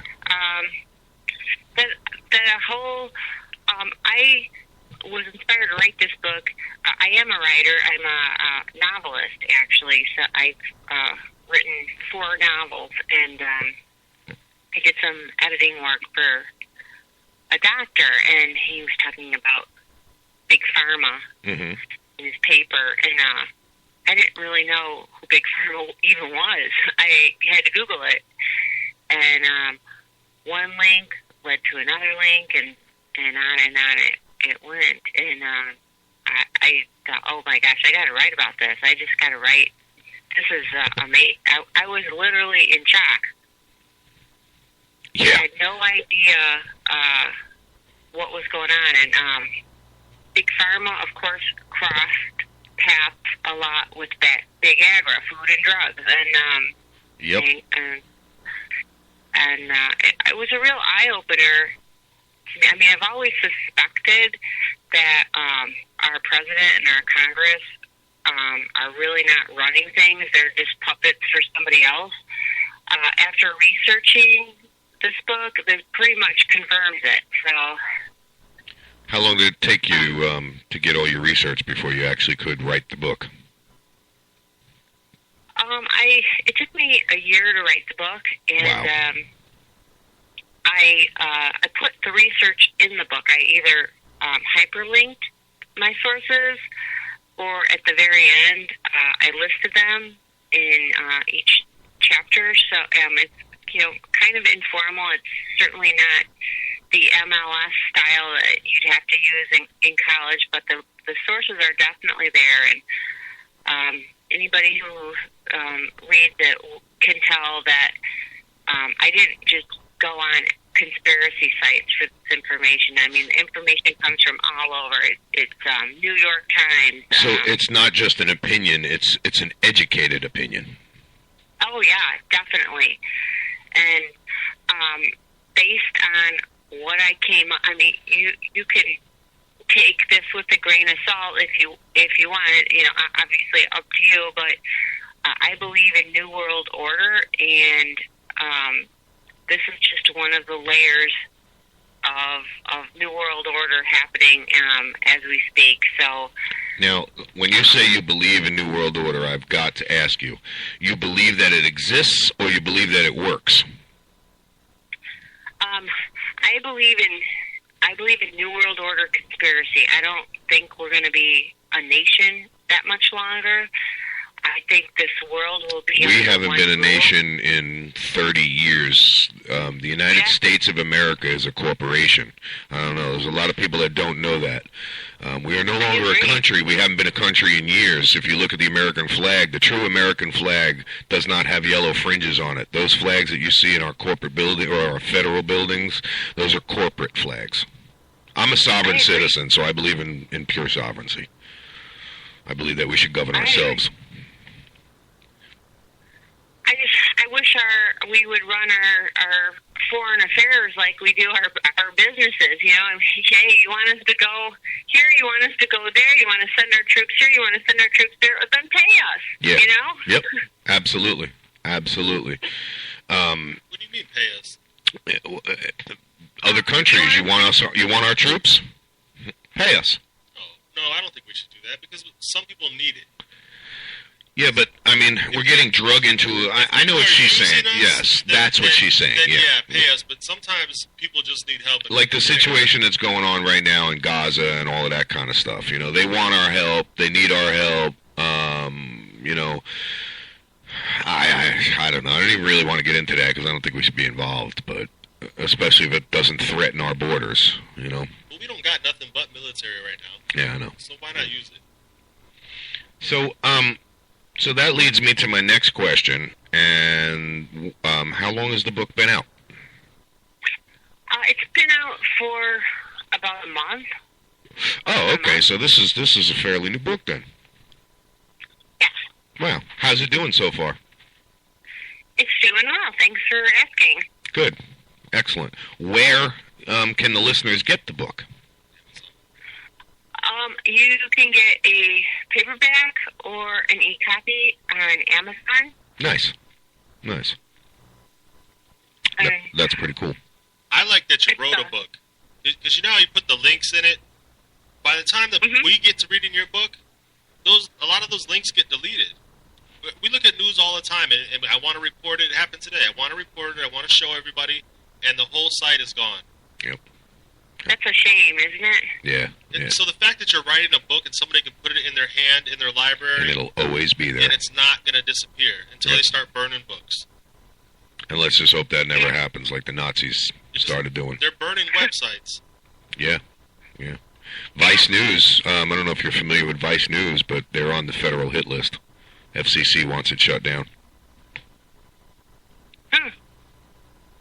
Yeah, it's pretty interesting, the things that are going on, and you know, your book, just like I said, you know, it just it really caught my eye when I got that email from you about wanting to come on and about your book. It really caught my eye because, like I said, you know, here I am. I live my life how I live my life. My wife is 30-something years old, and like I said, you know, she takes 18 pills a day. She's had 4 strokes already. You know, a couple seizures, things of that nature, and the doctor that she sees is a really nice guy. He's great. I love him, but he's just a little too loose with that prescription book. I got to tell you. You know, I seen I don't know what it's called, but a post like on Facebook on Michael Minardi's page. Yeah. And I don't remember exactly what it said, but it was saying that alternative medicine. Why are they calling it alternative? It's what we've been doing for thousands of years to heal our body. Yeah. Yep. You know, what's alternative is the new pharmacopoeia, the new pharmacy, the big pharmacy, big pharma. Yeah. It's ridiculous. Well, a lot of herbs are used in alternative medicine, and you can't patent an herb because you can't. Therefore, you can't monopolize it, and you can't make money on it. Well, you can when you genetically modify it. Yeah, if you genetically modify it. You got it. Yep. They tried to patent sort of recently. That Indian spice curry. Yeah. Yep. Curry? Yeah. I use that like every day. Mm-hmm. It's good. It's so good for you. It's good for everything. It's good for diabetes prevention, cancer prevention, osteoporosis prevention. I mean, It's an antioxidant. Yes. Yep. If there's one thing you should have in your vitamin cabinet, it's that. And they It's in tried my to spice patent that. Joseph says it's in my spice cabinet. I have it in like pill form just because Junkie. cooking with it kind of makes your kitchen smell a little bit. Oh, yeah. I used to do... Politically incorrect. Hey, listen, I'll be politically incorrect right now, and I'm going to say it. I used to do Glass and Mirror, and we went into a very rich Indian down in Clearwater, and I don't care if they were cooking or not. That's all you smelled was curry. But it was good. It does stink. It was good. When you eat it, it tastes Oh, good. it was good. Yeah. But I didn't know that it had a lot of... I knew it was an antioxidant, but I didn't know it had a lot of properties like that. One thing that drives me crazy about, like I said, is Big Farm is an article I just read the other day, how, and I'm sure you're aware of it, how they're trying to test OxyContin on children. No, I didn't read. Oh my gosh. So here's what's going on. Their patent on it is running out. They had like, I don't know, a 5-year patent or something. They had the rights for it. And so they've been pumping it everywhere. Well, it's going to run out. And then anybody can make it and the price will drop. You know, so what they're doing is they're extending it by testing it on children so they can get 6 more months out of it. It's the loophole to keep their patent running. Yeah. That's scary. That stuff's so addicting. It's some really serious business right there. Yeah. And what's crazy about it is like we said, you know, no regard for human life, nothing like that. It's all about the dollar bill. Well, the way it's set up, from what I dredged up, like when there are deaths and there are lawsuits and the government does fine them, it's such like small potatoes compared to the money that they made on the product. It wouldn't matter if they find them, what they find them, because they would just raise the price on us. And it is synthetic heroin. And, you know, they did this before. Do you know where heroin was made by Bayer aspirin? So they made heroin then. We all got stuck on it. Now they got a new patent. We're all stuck on that, and it's going to happen again. Isn't that ridiculous? It's just really disgusting, and you know, the way that they train doctors now, I kind of I don't blame the doctor, because that's how they're educated, to whip out the prescription pad every single time somebody moans and groans about something. But don't you think that needs to be changed? Well, The programming. It's programming. Well, the pharmaceutical companies, there was a law passed back in the 80s. It's called Fair Dole Act, and it essentially allowed the big pharma companies to get in bed with medical schools. So they're making the medical schools their partners, per se, for their new drugs. So my philosophy is somewhat, and I don't mean to cut you off, my philosophy is somewhat true. They are literally training legal drug dealers. Yes. You're absolutely right. That is a really great way to put it. Now I'm even more disgusted than I was before. The new law, because they get royalties and they get a cut of the action, so to speak, it's to their advantage to I thought so. do a study on a new drug and then say how wonderful it is, because their medical school will benefit. Now, let me ask you, back to the doctors and the pharmacy companies. Do you think, and I mean this is just a speculation of mine, that every time, let's say, Dr. Joe Blow from Cucamonga writes a script of OxyContin, that he gets a little bit of a kickback or something like that? Well, that's illegal. However, they can't get like golf course passes or. Well, oh yeah, they get the wine and dining and all of that, and the cool conventions that are, you know, really vacations and all of that. But as far as a kickback, they get what's called a rebate. So a legal kickback, because like you started to say, the kickbacks are illegal. They have to pay taxes on, I think. Right, yeah. Pretty sure they have to pay. Yeah. Yes. So the government gets their cut too. Oh, yeah, absolutely. One big shakedown. Yeah. What you were saying about the schools is it's unbelievable, but I get it. Yeah, it makes a lot of sense. I mean, it's hard to swallow, but it makes a lot of sense. Whoever votes for or not votes, but uses the drug at their school and says it's good is going to get the money for more products for their school. So they're going to at least do that. Say that this product is good, even if their best intentions is to get a better MRI machine to teach their doctors better stuff. They're still going to sell this drug. They're going to make it available for sale. Yeah. And it's horrible that society thinks that way. Instead of helping mankind, we're only destroying our own.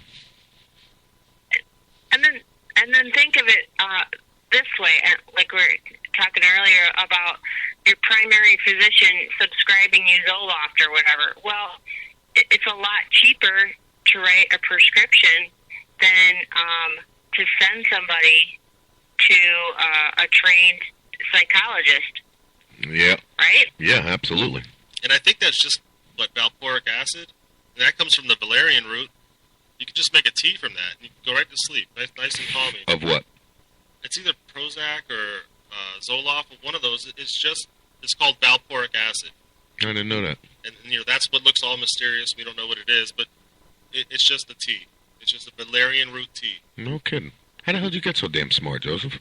My grandmother, she kept me in the garden, and she made medicines and stuff. Nice. That's pretty cool. I didn't know that. Did you know that? Mm-mm. Yeah. No. See, we learned something new today. I'll go look it up, see what drug it is. He's Googling it. There's also like a herb or vitamin called St. John's wort. Yeah. And that it acts like a Zoloft or a Paxil or one of those for depression. I thought that was toxic. Oh, no, that's witch hazel. Sorry. Yeah. I remember reading, was it Toys in the Attic? One of those books where, you know what I'm talking about? Where she was given the, no, that was cyanide on the cookies. That's what it was. Flowers in the Attic. The Flowers in the Attic, that's right. Recently. Yeah, it was just on TV. Yeah. The valproic acid was Depakote. Depakote. You ever heard of Depakote? Yeah. Oh, yeah. Okay, yeah. What is that? It's a anticonvulsant mood stabilizer. So, seizures and moody person. Wow. It's serious stuff. It sounds like it. Yeah. It sounds like it. Yeah, it's just amazing the poisons that these companies. And listen, I'm not I'm not saying that it's, and I'm sure you agree that they're all bad, because I'm sure there's some medicines out there that society does need, but it's these ones that have the opiates and the barbiturates and the things that are just running rancid through our children on the streets. And I mean, Joseph, you know people that have died from it. I know plenty of people that have overdosed, Yes. I got a buddy of mine, our other host, Paulie. He just lost somebody to an overdose not too long ago. It's just, I mean, wake up, people, wake up. And that's the big pharma's. Okay, let's just say the valerian root for the Depakote. That comes in different milligrams. I don't know. Okay, so when we grow the plant, depending on what soil it's in, or what region or what species we have, it's going to have different levels, and each plant's different. Like the THC content in weed. So that's what makes it dangerous for us to do ourselves. Yeah. Because if you took too much valerian root, you would die. Ah. And if you got you're used to taking 3 leaves, and then one day you get a plant that's too strong, you die. 3 leaves are, yeah. So when they bring it in the laboratory and cook it all up in their Alembic or whatever, and they can get the drug out and they can make it into milligrams that we can. But then again, So I mean, there's an argument for having absolutely. pharmacy. Oh, I agree, and that's what I'm saying. It's not all bad, and Dina, I'm sure you agree. They're not all bad. There are those Right. pills out there that are a necessity, but I mean, I think no matter what the pharmacy's doing, it comes down to the doctor. The Yeah. doctor is the doctor's judgment. that's my Well, opinion too. Unfortunately, they're kind of brainwashed into thinking that the way that they're going to help you the best is by prescribing you the right meds. And this is going all the way back to Rockefeller, and he. Oh, Rockefeller, okay. I thought you said rock cellar. That's what I thought. I'm like, who's selling rocks? Yeah, I know rock sellers. I know plenty of rock sellers. God, I'm sorry. Okay, he set up the whole foundations that endow money to these medical schools, and he even expanded his reach into Peking, China back in the day, because again, you were talking about Eastern philosophy and the way their herbal remedies and all that. He didn't want that because there wasn't no money to be made. So Key word: there was no money in it. right. Money. Not to get too far off the track, but I was watching, one of my favorite shows is Ancient Aliens. I don't know if you guys watch that. I've seen it. I don't watch it though. Yeah. Well, they had Nikola Tesla on it, and if you watch the show, It's not an it's alien. a little bit hokey. They try to tie everything into, well, maybe he was getting messages from aliens, that kind of tie-in. You take it with a grain of salt, but the information was awesome, and the reason that we don't learn about him in the history books in school is pretty obvious. Once you learn more about the man, he Edison. figured out a way to get power all over the world for free. No one would make any money off of it. Yep. And he was so jacked up about it, he told J.P. Morgan that he wanted, investments to get this power thing going and that power thing going. And when they found out there's no money to be made in that, they ruined his career. All over the big dollar. Absolutely, it seems to be the trend of history. Yeah. Yeah, Is it? you know why they went with Edison? Because his light bulbs would burn out. When in fact, the light bulbs that Edison has in his factory, they're still running from when he built them.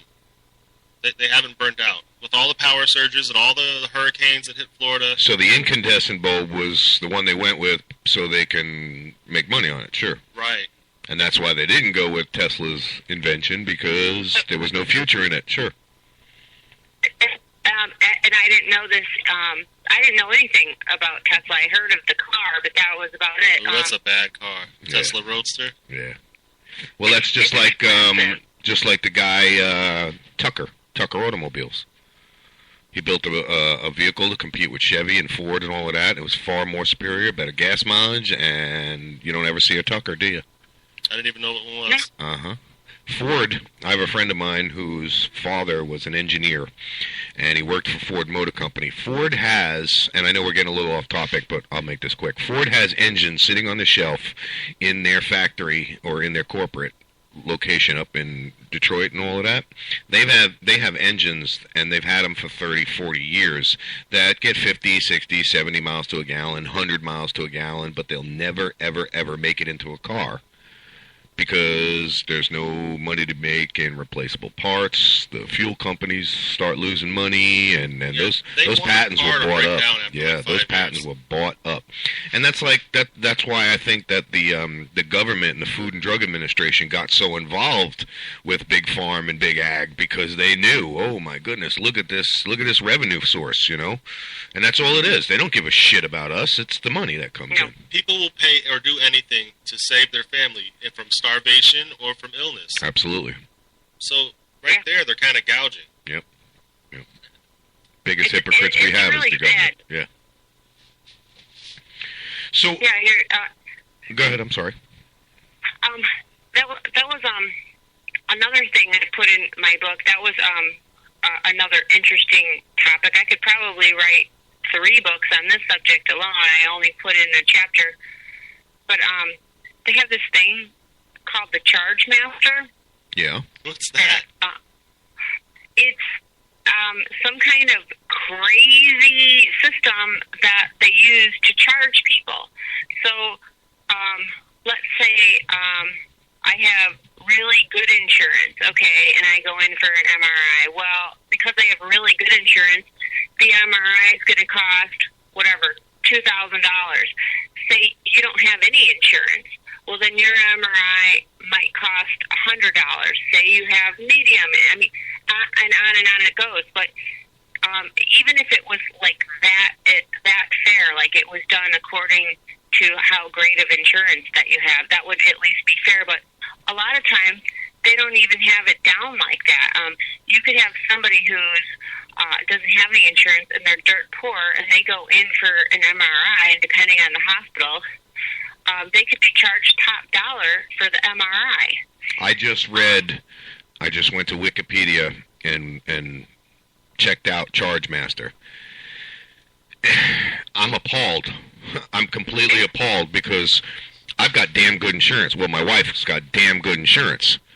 And that just pisses me off. So here's the first line, and I'm not going to go any further than the first paragraph, and then we'll get back to what you were saying. You tell them you don't have insurance, and then when it bills through, you drop the insurance on it. In the United States, the Charge Master, also known as Charge Master, or Charge Description Master, CDM, is a comprehensive listing of items billable to a hospital patient or a patient's health insurance provider. In practice, it usually contains highly inflated prices at several times that of actual cost to the hospital. The Charge Master, this is crazy. The Charge Master typically serves as a starting point for negotiations with patients and health insurance providers of what amount of money will actually be paid to the hospital. It is described as a central mechanism of the revenue cycle of a hospital. That is ultimately disgusting. But they use it. Evil. Yes, it is. Or it's a blessing. If you don't have insurance, they're able to lower your bill, and they can get more for the people that do have insurance. In theory, but it doesn't work that way all the time. I know. I did medical billing and coding. I'll charge it. I mean, some people. No discount for you. I mean, if you don't have insurance and you don't have a house and you don't have a car and you don't have anything, you're onto something. But if you don't have insurance and you have a house, well, now they can legally go after your house. Yep. They can clean you out. Oh yeah. They could do a lot to you now. It used to be where you could say, "Oh, nope, money, nope, sorry, write it off." Yeah. Yeah, and you know what? I heard it costs like $2,000 to claim bankruptcy. Mm-hmm. If you're claiming bankruptcy, obviously. Where are you getting the $2,000? That's always been my question. You know what I mean? I don't understand that. Listen, I'm here to claim bankruptcy. I got no money. Why do you want to charge me more? I've always known, and I've always suspected, Dina, that it's been a conspiracy at the doctor's office to never find out what's really wrong with you, because then there goes your repeat customer. Think about it. Think about it. If you look at it from well, yeah, they don't cure you. They treat. Listen, I'm about as obscure and off the wall as it's going to get. All right. So if you look at this from a retailer's point of view, all right, if I sell you something that has 100% guarantee and never breaks, I've got no chance of you coming back for warranty service or nothing like that. So as a doctor, if I heal you within the first month, you'll never be back. I'm not going to make that $70 a freaking visit, you know. Not going to get those perks from the pharmacy companies. That's where the doctors get a lot of money too. The visits, you know, because you have to come back for your prescription. But besides the fact that you're addicted, let's just say you need it, you know, for whatever reason, you have to come back. And here in Florida, we have a huge problem with pill mills. I don't know if you're aware of that. But let's face it, if you need, let's just say, drug A because you have illness A, you're going to need that for the rest of your life because they don't have cures for nothing. They have treatments. Right. So they should write you one prescription, and you go to the pharmacy and pick it up whenever you can afford it. Period. But instead, you got to keep coming back in, Not for checkups, because you would go back if there was a problem. Or they could call you. You know, that's one thing that drives me crazy is they'll call my wife and say, oh, you know, we need to read your results of your test, so we need you to come in. How about no, just read them to me over the phone? Yeah, they want to get you in there and spin you round and round like a used car salesman. They'll tell you they can't read it over the phone because of HIPAA. Yeah. Because they don't know for sure who they're talking to. Right. Yeah. You called my number. Right. Yeah, exactly. You called my number and I answered and said, yes, this is him. There should be some reasonableness there. I don't know. It is pouring outside, guys. I don't mean to interrupt, but it is absolutely pouring here. Where are you, Dina? Where you at? Where do you live? Where you at? Where are you located? I'm originally from Chicago, and we just moved to the Dallas area. How you like it out there? Oh, I love it. My wife is from Chicago. That's a nice town, but it breaks my heart that they're kind of going down the route of Detroit. Oh, yeah. Yeah, my wife's aunt, let me clarify that, my wife. I keep saying my wife. We've been together 22 years. This August will be 23 years. We are happily unmarried, 2 children. So she's my wife. She was born in Chicago. Her father actually owned a restaurant called Lucky Man, a Polish restaurant. Oh. Yep, in Milwaukee and Dowagiac, I believe. Yeah, and his wife can cook. Yeah. Everything I've eaten is good. Yeah. Yeah. What kind of food? Polish. Polish? Yep, she's the first American-born girl in their family, learned how to speak Polish before English. Grandmother and grandfather were, grandmother was captured by Hitler's SS in Germany and was a slave to Hitler himself. So Grandfather and them. What kind of food? She made pancakes with sour cream on it. It wasn't pancakes. They're called Oh, yeah. Naleśniki. Whatever. It sounded disgusting to me, but it tasted so good. Yeah, they are. I call them dirty sneakers. Naleśniki, Yeah, dirty sneakers. I'm Bohemian, so it's the same kind of food. Yeah, absolutely. You probably understand some of the language, too. Oh, yeah. Yeah, yep. That's funny. Small world. A big Polish Bohemian community, and of course Irish. Yeah, well.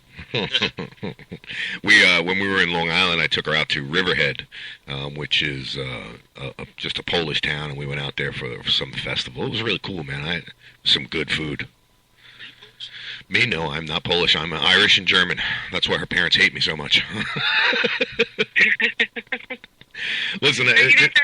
You guys are in Florida, right? Yes, we are. I was just going to say that. We're down here in Florida, about 30 miles north of Tampa, Hillsborough County, murder capital of the world. I used to live in Venice. Oh, nice. Very nice down there. I went to Venice High School. Yeah, it's a nice area. Very nice area down there. Still the same, same crap goes on down there as it does up here. It's all old people. Yeah, this is Spring Hill is the home of the nearly wed and the nearly dead. That's the saying for years. You're either getting married or you're going into the grave, one of the two. But this book sounds really, really interesting. And for those of our listeners out there that do want to read it, again, you're on... She's on Amazon, and the book's Amazon. called Big Pharma, Big Agra, Big Conspiracy, and her name's Dina Ray. Yep, that is the author. I'm a big Twitter person. At Halo of the Damned is my Twitter handle. I'm on Facebook, Pinterest. I mean, I'm all over the internet. Well, if you'd like, you can go to our Facebook page and go ahead and send me a link, and I'll go ahead and I'll get all of that up on our Facebook page for you, so we can get the fans out. I'll also email you. I have an outstanding guest for you who is a national speaker about industrial hemp. Oh, absolutely. Absolutely. I love him already. I will send you his info. Yeah, certainly. Send me that, because I'd like to get him and some of the people that we deal with that are pro-cannabis on the line together and go back and forth. Well, hemp alone is like a different subject. You know? Oh, yeah. Hemp and cannabis, two different subjects. The fact that we have to import our hemp right now is kind of ridiculous. Yeah. It's crazy. When we were the leading exporter and grower, did you know that the U.S. government has a patent on cannabis? No, I did not know that. You didn't? Yeah, oh yeah. Here, let me... And this is hilarious, because a lot of people don't know that. I'm going to Google just like this. U.S. government, ENT, patent on cannabis. And I didn't even have to go any further than U.S. patent, and it comes up as the second one. The patent number is US 6630507. Cannabinoids and antioxidants. Yeah. It should have been 420. Yeah, right. That would have been cool. They should have named it 420. But it just goes to show about, how it has The one guy who does it. all the healing properties and stuff in it. And now back to Big Pharma and their involvement in a lot of things. And I'm not sure if you're, really up and on everything that's going on in the cannabis movement. Do you think that a company or an organization like Big Pharmacy should get involved in the medical cannabis industry? Well, they sure, now that it's legal and they can make money on it, yeah, they definitely will try to get their mitts into that. Do you think that they will, what's the word I'm looking for? If there's money to be made, I don't think these people have any souls. No, you're right. They don't. No corporation has a soul. Most. I guess the very nature is all about making the money. That's Right. everybody's business plan, so you can't fault them for that. Yeah, no, I know, right? There's no more compassionate business anymore. That's for sure. I just don't feel that they should get involved. I don't feel that we should let Big Tobacco get involed. It's just another one of the leading killers in America is tobacco. I used to smoke, and I remember years ago, I quit many years ago, but before I quit, I got this thing in the mail to sign into some lawsuit against the government. I mean, why? I don't know. I bought the cigarettes knowing that they were bad for me and smoked them anyway, but that's besides the point. So I signed up for this class action lawsuit with the government, and I got a check from Big Tobacco for $350. Wow. And guess what? I was taxed on that. so when the government shook Big Tobacco down, they basically collected a third of the money through taxes for all of the people who got money from the class actions. This is the biggest shakedown in the world. There you go, big conspiracy. Yeah. Isn't that crazy? I think the problem is that, like they made cigarettes fire safety, so they had to add whatever chemical that was. They added the arsenic and the fiberglass and I don't even know what's in them, to tell you the truth, cyanide. When it was just tobacco and it was just people smoking, I think we were safer then. Yeah, well. I couldn't agree more with you. There's something. Why do they have to make it terrible for you? There was no need for that. And that's part of the problem. They've had these Surgeon General warnings on the tobacco since it was safe, or relatively. It was just tobacco. It was just smoke in your lung. And let's face it, we've been smoking probably since caveman times. Yeah. And it's always been safe. Relatively. Now... Dina, I just got your message on Google, and yes, I want you to call us. A little late, but, That's hilarious. Sorry. But that's like the company trying to make the money. I hear they add the fiberglass in there so it cuts your lungs. They add the cyanide so your lung bleeds. The ammonia so it opens up the hole. And that way the nicotine gets in there and gets us addicted. And all those things were done to make more money. Through the government. So now, when we see Surgeon General warning, we don't think nothing of it because, it didn't mean anything in the beginning. Not really. And let's talk about that word, Surgeon General, okay? Another puppet, wouldn't you say? Oh my gosh. Yeah, I mean, who are appointed to these jobs? The president. Who does he appoint? Any president. This one we got now and all of the ones before him, who do they appoint? They appoint people who contributed to their campaign. So exactly. Back to the money game. And if I was Big Pharma or Big Agro, I would. That's who I would go for, the Surgeon General. I got to buy one person in this country. Yeah, he's right. You only, at that point, you only need to buy one person because then you got the world in your hands.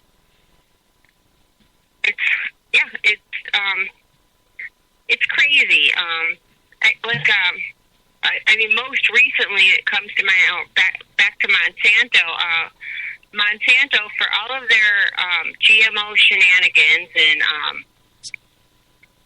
everything that we're not allowed to test and whatnot, they have a legislation.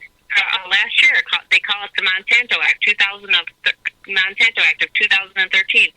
That Obama signed into legislation that basically keeps them immune from all lawsuits regarding GMO products. Yeah. So they cannot be sued. Isn't that convenient? Now, why are they protecting themselves from getting sued if the stuff's so healthy for you? Because they know it's not. Well, I want to get a surety bond now that I know they exist. Yeah, right? Just because I know somebody somewhere is going to have a problem with something I did at some time. Yep. Just the nature of life. So what else can you tell us about your book, Dina? Well, it's I'm really into New World Order. I don't know if your listeners are familiar with New World Order, but it's this grand conspiracy that a lot of people, really think, oh, come on. But it's a grand conspiracy that there's an inner circle running things, and soon there will be no nations, there will be no boundaries, there will just be one government, and when the population gets too big, you will definitely be eliminated, and the inner circle is the one that's running things, and that's the name of the game. That's what these wars are really about. That's what our businesses are setting up across the globe. That's what our media basically is. It's a global enterprise. It's not. Don't get me started. Yeah. Don't get me started on the media. They are so controlled. And the freedom of the press, there hasn't been freedom of press in years because the government controls the media. I'm a journalist, and nobody controls what I say or do. That's why this show is what it is, talk shit, and that's what we plan on doing. Well, thank God that we've got people like you guys, because pretty soon you guys are going to get harassed, and you're going to, if you believe in New World Order, pretty soon your show's not going to be cool. Yeah. You're going to get Yeah, will be classified a threat to national security or something like that. But I say bring it on. Pirate radio. Yeah, right. Absolutely. Yeah. You will be considered a threat to the authority, and you will either be maybe something minor, like you'll get fined, maybe something major, you'll get shut off the air, but or disappear entirely. Yeah, deemed terrorists. Yeah. Even though we live here, it's our country. Yep. And I know that a lot of people laugh about that show, Doomsday Preppers. Okay, I know it's a little bit ridiculous that these people have, changed their entire life to go live on some farm in the middle of nowhere and whatever. But I'm just going to turn this around. What do you guys think? Maybe they're the smart ones. What do you guys think? I believe that if you're not preparing yourself for something, then you are ignorant to the fact of the real world, and you are one of the brainwashed masses. And as I like to put it, through my little DJ console here, you have now become what I call sheep. My plan's to go take over Disney when all goes to hell. Joseph's going to live in the Magic Kingdom. Joseph wants to hang out with Cinderella in the castle. There. Listen, nobody's bombing Disney. Yeah. They probably got some sweet underground passages at that place. I was there, and they do. It is badass. I used to work at Walt Disney World, and I've been all underneath the ground. You guys are telling everybody. Yeah, we are telling them all. This is supposed to be my spot. Joseph's like, you're giving away my secrets. All right. That's where you and FEMA are going to hang. Yeah, right. Well, look, don't even get me started with FEMA, because we're getting reports from everywhere that there are FEMA camps in the United States, and they're taking prisoners and things of that nature. I had a very close friend of mine who has no reason to. They're importing people here. Yeah, I had no reason to not believe him, but he got stopped by a military convoy, but not our military. It was the United Nations, UN, up in somewhere in, what is that, Citrus, Florida. So Central Florida. In Central Florida somewhere. So yeah, they're getting ready for a big roundup, and they're gonna get rid of the noisemakers, and that's why when you say New World Order, I don't doubt it, because they're already gearing up. It's known. My friend just told me yesterday he's seen a convoy in Virginia of UN troops. Yep. What is the United Nations doing here in this country? You know what I'm saying? Yeah. And United Nations is, if you believe in New World Order conspiracy, United Nations is the dress rehearsal for one world government. Yep. Absolutely. Our co-host, one of our co-hosts, Paulie, and I wish he was here to talk to you today, because you and him would just, he's a firm believer in New World Order. He believes that it is happening. He's the one that educated me on it when the Bush administration was in the office. And a lot of people don't realize, it all falls back to the first Bush. He's the one that started it all. They are in bed with the Saudis. Their biggest financer is the Saudi prince. Well, what cracks me up is if you watch one of the Republican channels on the news, Fox News or whatever, they'll all sit and blather on about what a great president Reagan was.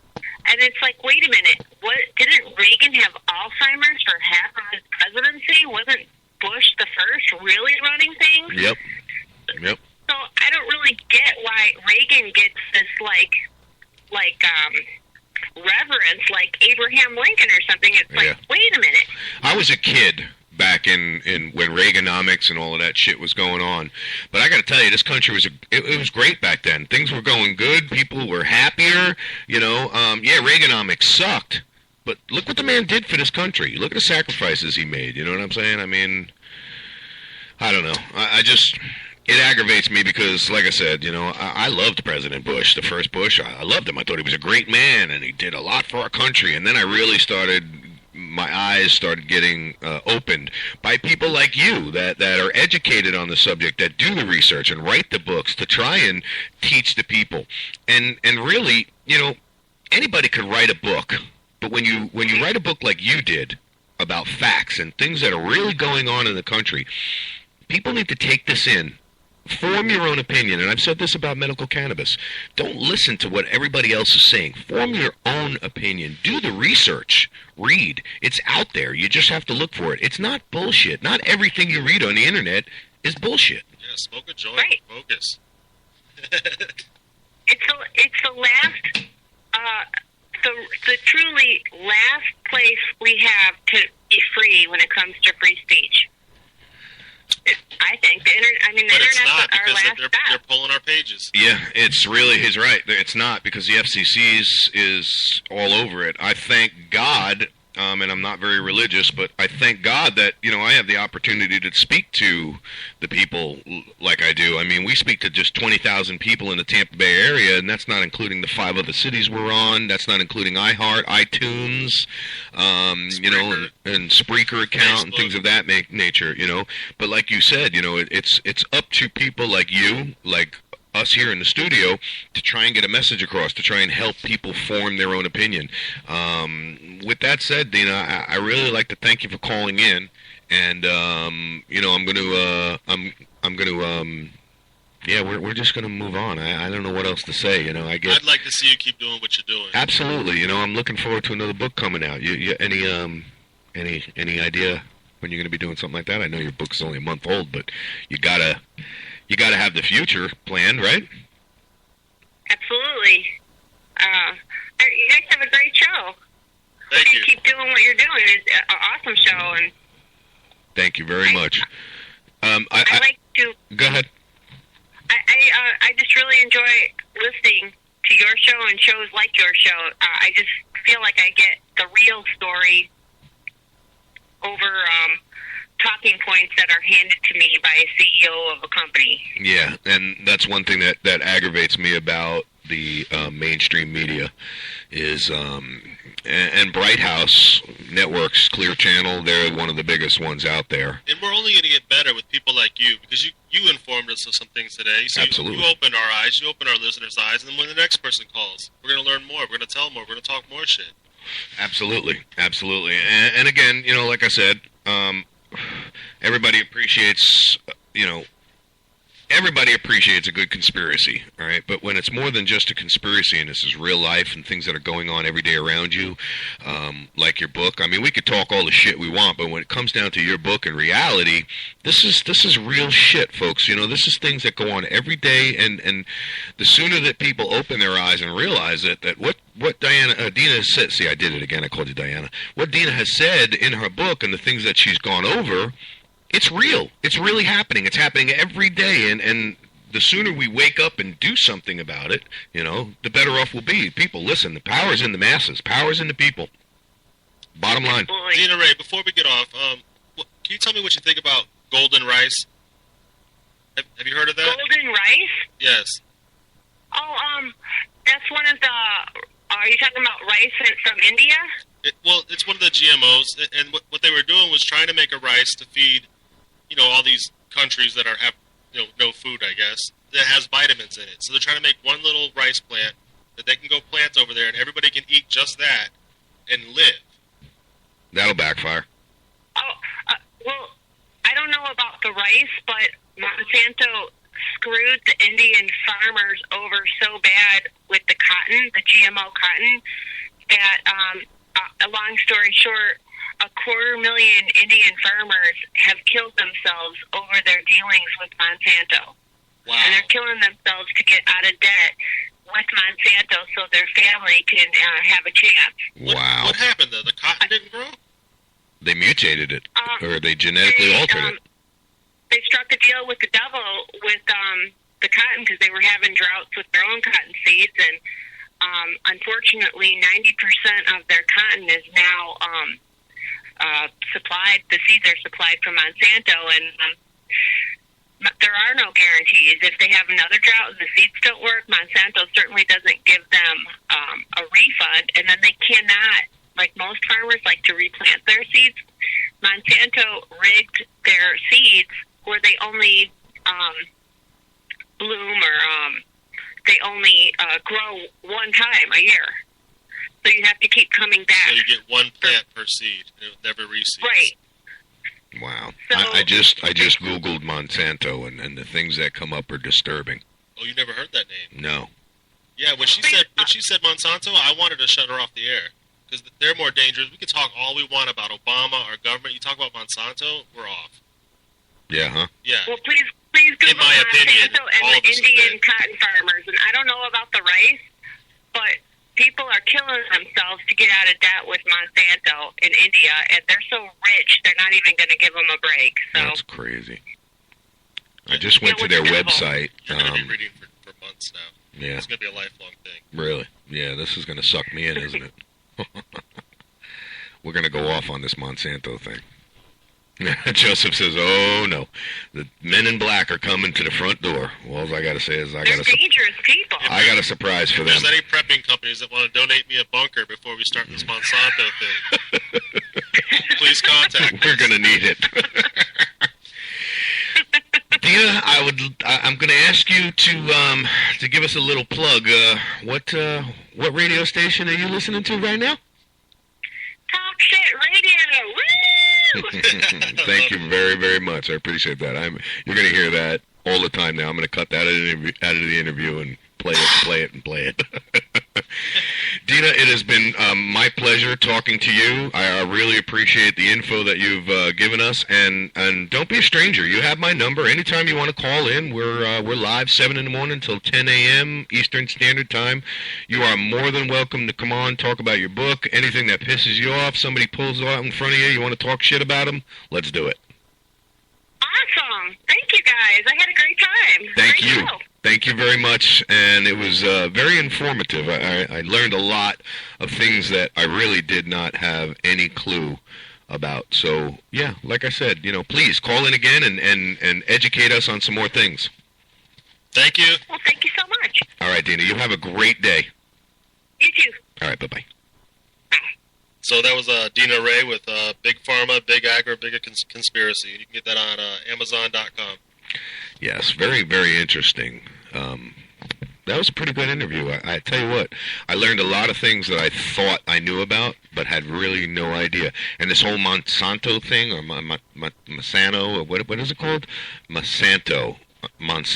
I never even heard that word before. And now, what are you saying about, like dangerous? I don't I'm having trouble comprehending that. Just look it up, man. You just start looking. Yeah. Start looking at the people that went after him. Start looking for them again. Gone. You know what I mean? Like, just start looking. Really? You'll start seeing. No shit. You See, that's scary, dude. You gotta look fast, though. Websites disappear. That's scary. You gotta be on it. So I got a buddy of mine who just posted on Facebook. I won't mention his names, but he said, "I think prison life was better than one I have now." Well, buddy, I'd hate to disagree with you, and not that I've ever been to prison, but I can't imagine it being any better. Is he gay? Is he gay? I don't think he's gay. I don't know. Yeah, right. That's the one thing. That is the one thing that makes me swear I'm never going back. So on that note, I will just move on. Back in Vice news,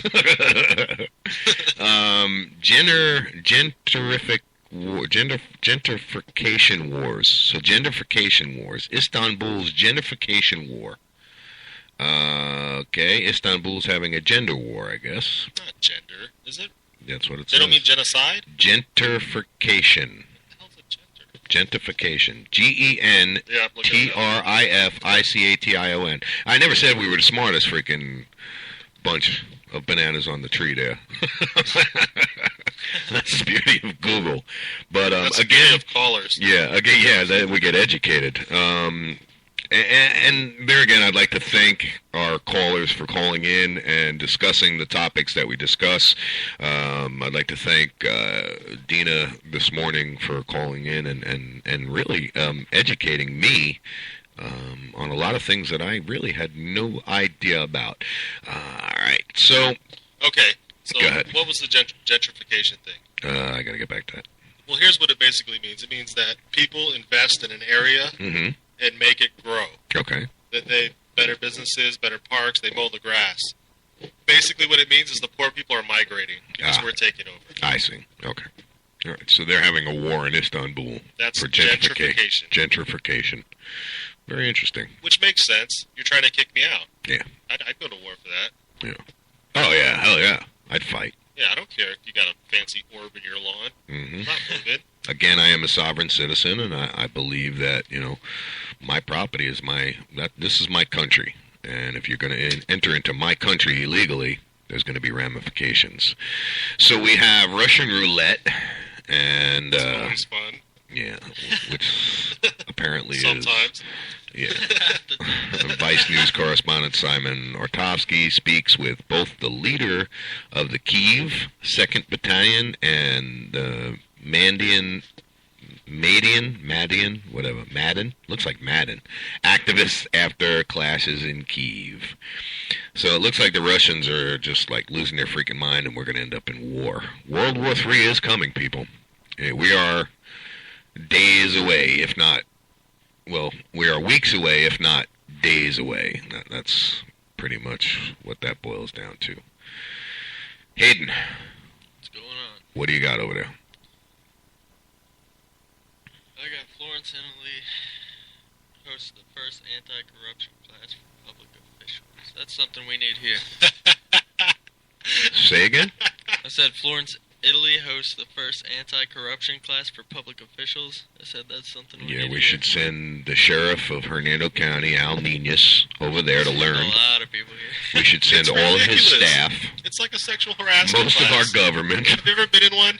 What, a sexual harassment class? Yeah. No, I all you're can't doing say is that I like ever touching have. the girl's ass next to you. Like, everybody plays with each other in a sexual harassment class. Get out of here. I swear. You never been in one? Like, you... I've never sexually harassed anybody that I had to go to the class. Oh. No. Joseph's like, oh, No, sorry. they do it for the whole company. It's something like most companies do like once a year. Oh, yeah, I've never worked for a big company long enough to be involved in something like that. I always get fired or quit. It's always just the biggest. Johnny will tell you, right, Johnny? I always screw it up somehow. My buddy John in New York's laughing right now because only him and I know what I'm talking about. Well, those who know the circumstances, they're laughing too because they know what I'm talking about. All right, we're going to take a break. We'll be right back after this message from Brooksville Bob. Yeah, this is Brooksville Bob, and you're listening to Talk Shit Radio. We're going to teach you a lot of cool stuff. Yeah, baby! Leave the gun. Take the cannoli. I find your lack of faith disturbing. Oh. What make you horny? Hey, this is Hayden Ware, and you're listening to Talk Shit Radio. Hey, Hayden Ware, and you're listening to Talk Shit Radio. Welcome back to Talk Shit Radio. Just take a quick break there. I am going to throw on some music because I'm sure everybody here in the studio needs to get up and stretch their legs. So we're gonna throw up a little Van Halen, and we'll be right back.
listening to Van Halen Little Guitars on Talk Shit Radio.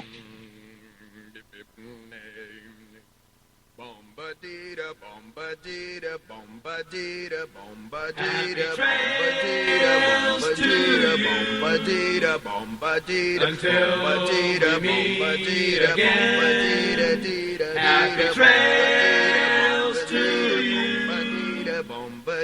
Keep smiling on to them.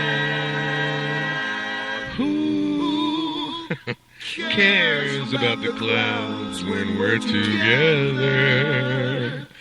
Just sing a song and think about sunny weather.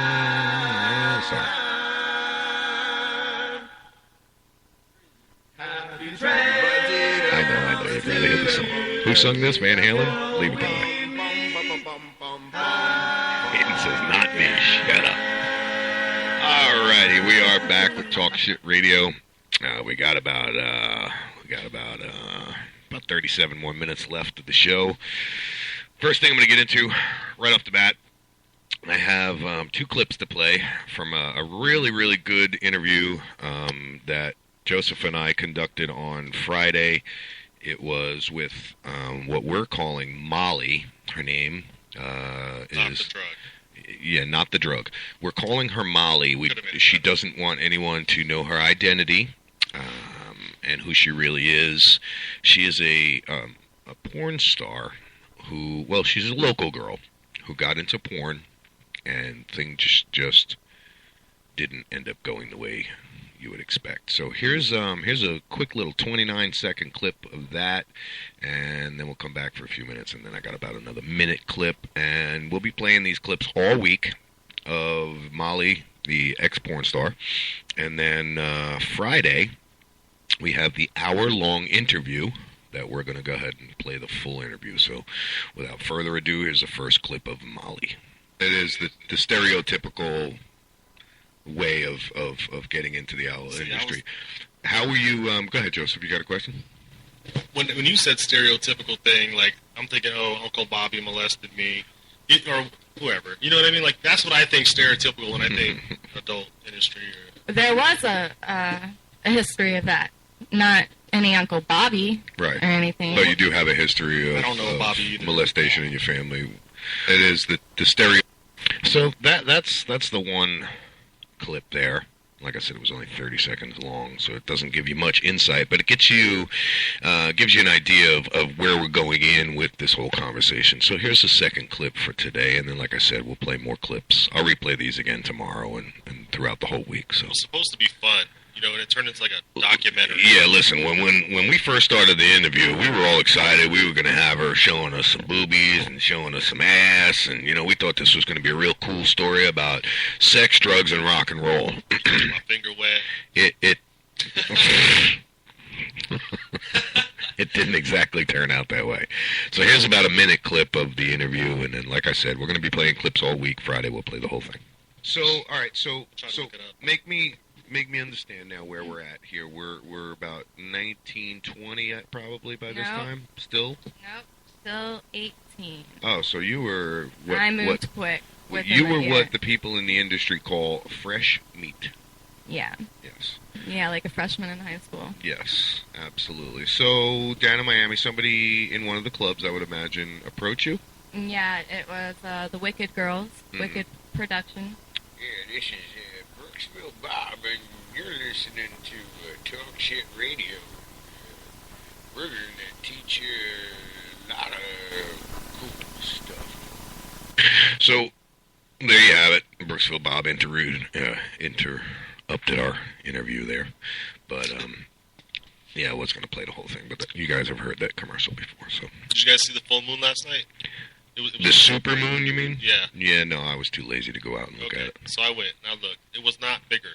I thought it was going to be bigger. It wasn't? Maybe I caught it at the wrong time. Maybe our planet was going to swing over to it, or however that works. Right. It was brighter. It was like looking at the sun. Really? I could barely look at it. I didn't see it.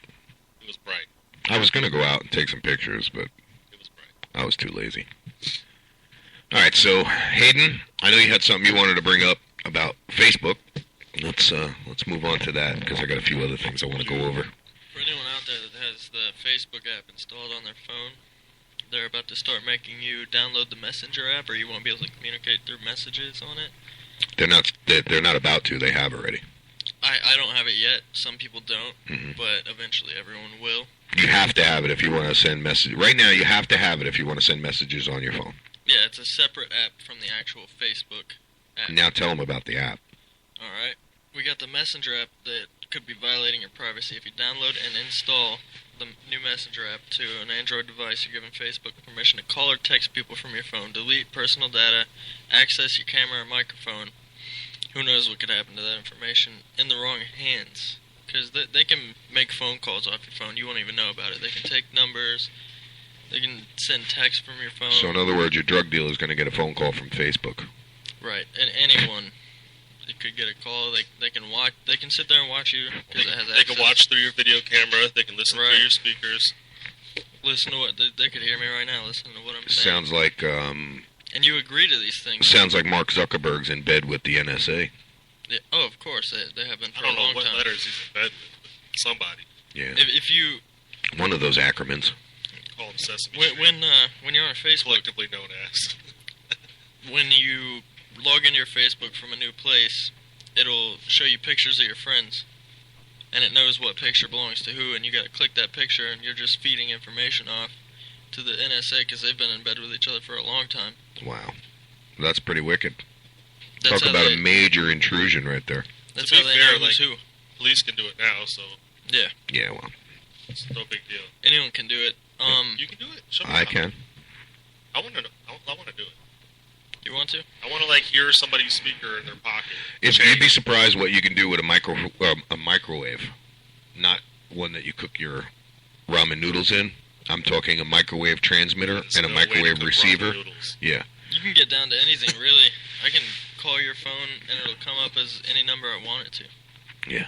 Microwave transmitter receiver. I can sit outside and listen to your phone calls, get your IP address. Everything's encrypted now. No, it's not.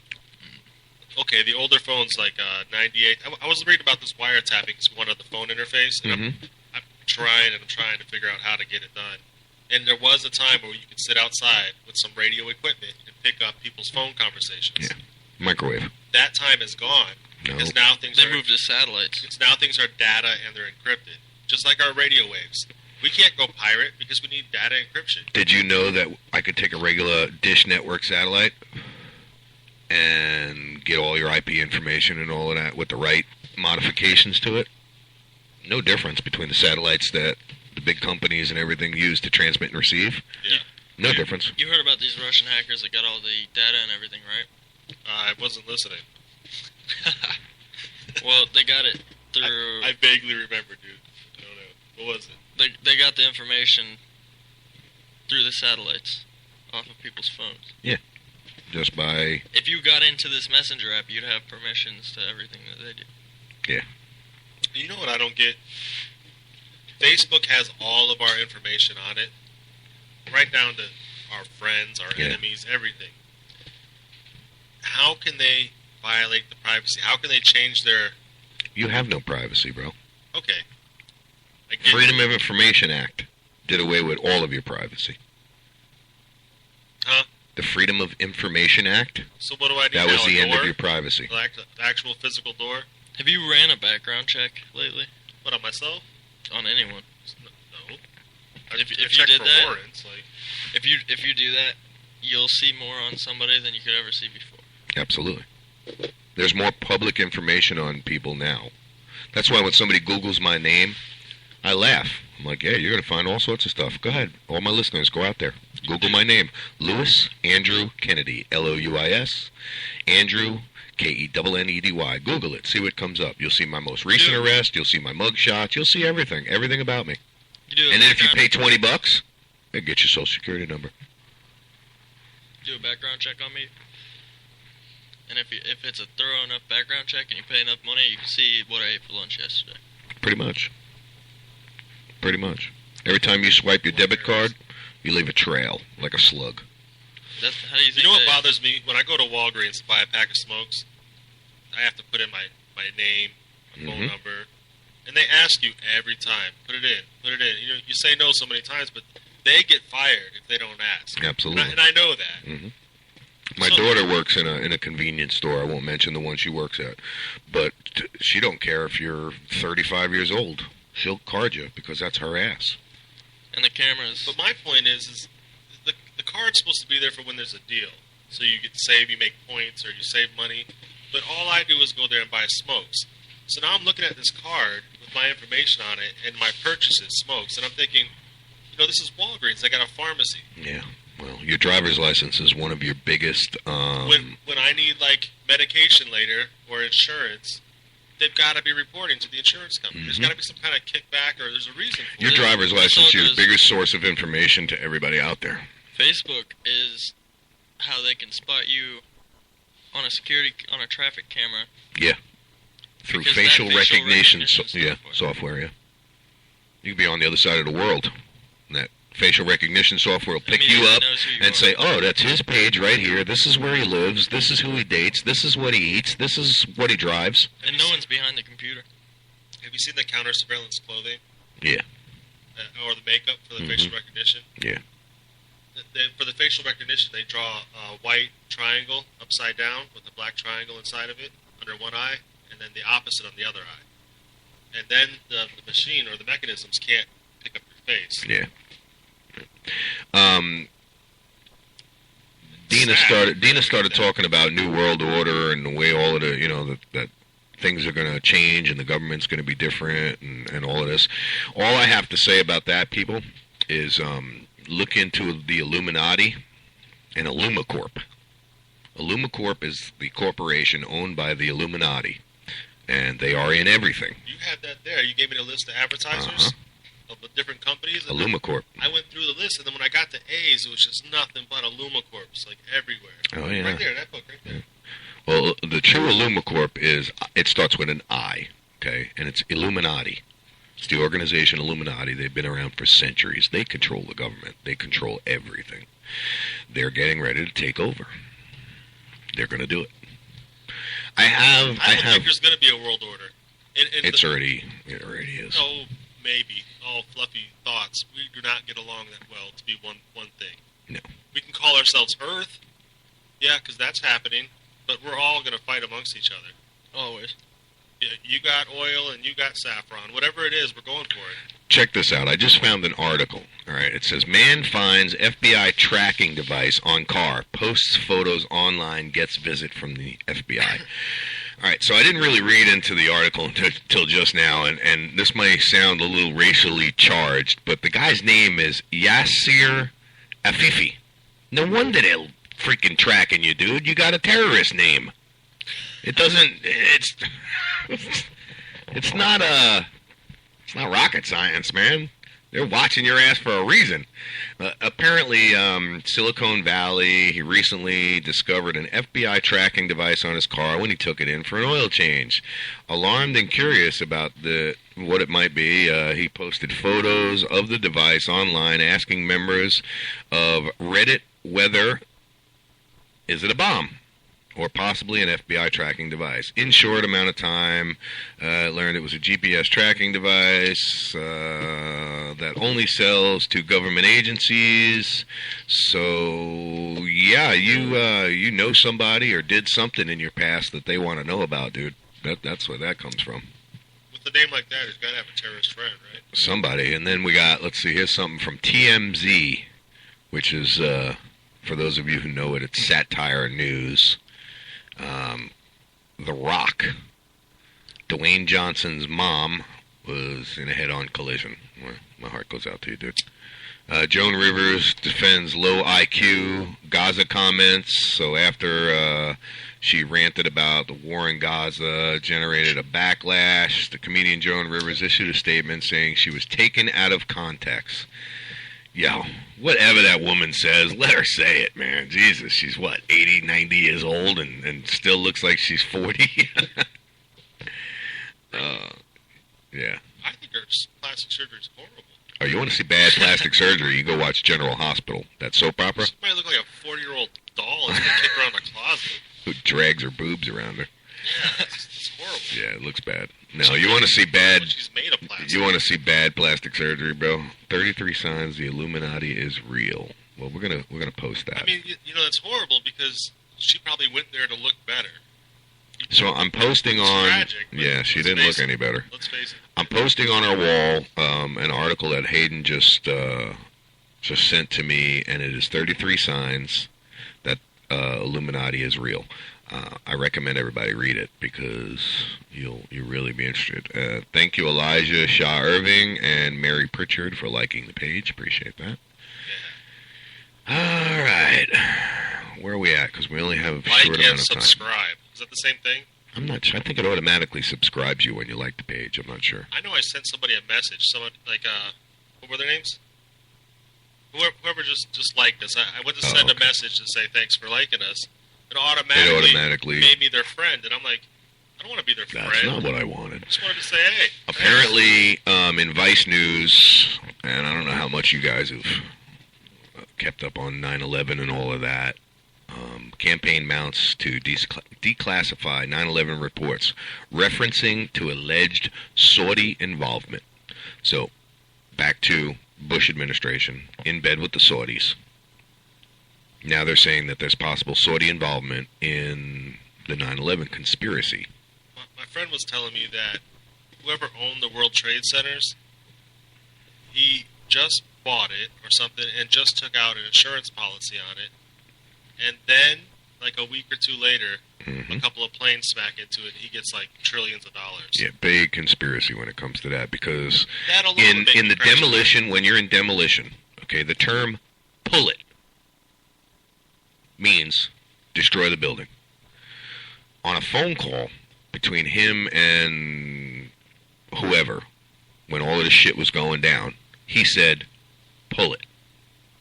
That's a big flag that was thrown up right there.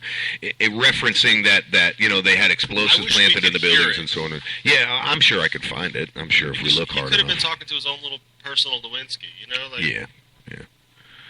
Local news. What do we got in local news? You guys got any local news going on? I'm looking at... But I can certainly... Yeah, I'm looking at a few things here from yesterday. We got a head-on collision at Mariner and County Line. That's because these assholes here in this county don't know how to drive. Operation Backpack. For many parents, back to school. You go to the church, Holy Cross Lutheran, on Spring Hill Drive, and they were giving away backpacks and stuff like that. And then we got these two idiots, all right? And this story was posted by Real News Real Fast, Tom Lemons. Joy. Pasco. Officials are still trying to determine why two men were lying on State Road 54 near Virginia City Drive last night. And this was posted again on 11:29 a.m. on the 9th. They were drunk? 42-year-old Stacy Arthur Butcher died at the scene, and 24-year-old Christopher whatever sustained serious injuries. Both men are stupid assholes for laying in the eastbound lane of SR 54. What the hell did you think was going to happen, you freaking morons? I mean, we used to lay in the road. And drive over each other? No. I've done that. We used to do it on bicycles. Me and my buddy would ride a bicycle, and then we would go off in the shoulder on a blind bend and lay down and put our bikes all tangled, make it look like somebody hit us, and see how many people drove by before somebody actually stopped. Then when that one person stopped, we'd jump up and go, yeah, we're all right. Then we'd jump on the bikes and haul ass out of there. And you want to talk about making somebody shit in their pants, that's the way we would do it. But I had a friend, Crystal. She would lay in the road, yeah, and then somebody would drive over her because she was so little. Right. Man. Oh, you mean drive over her, not touch her type drive over her. Right. Yeah, you got to have a death wish She to got do a little that. rush out of it. Yeah. I don't know what they were doing. You got to have a death wish to do that. Yeah, because, the cars bounce. They don't always just stay. It'd be my luck. I'd try it with a freaking lowrider and get racked in the head. My problem, I'd probably get excited and get a hard on. rip your shit right off. Just hook me and drag me down the road. It looks like we got another guest request here. So, from a plastic surgeon, so I'm going to look into that. Oh, it's Joan Rivers guy. It's Joan Rivers, dude, I calling did a great in. job. He's pissed off. What are you talking about? I got a little Florida history here. I don't know if anybody's interested, but in 1513, Ponce de Leon, seeking the mythical fountain of youth, discovered and named Florida, claiming it for Spain. Later, Florida would be held at different times by Spain and England until Spain finally sold it to the United States in 1819. Which doesn't matter because they still live here. Yeah. Florida's history in the early 19th century was marked by wars with the Seminole Indians, which did not end until 1942. Wow. That was like last year. You know, it doesn't seem like that long ago. It doesn't seem like that long ago. When you're talking 1513, it was discovered. You know what I mean? Spanish 300 years ago. Fights are still going on in 1942. Right. 300 years later. Major tourist attractions are Miami Beach, Palm Beach, St. Augustine, which was founded in 1965, thus the oldest Panama City in the U.S.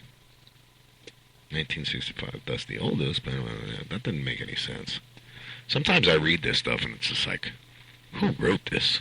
Either that or it's just me not putting the punctuations where they're supposed to be. So, let's see. We got Governor Rick Scott, who's the governor right now, to January of 2015, which I hope he gets voted out because he sucks.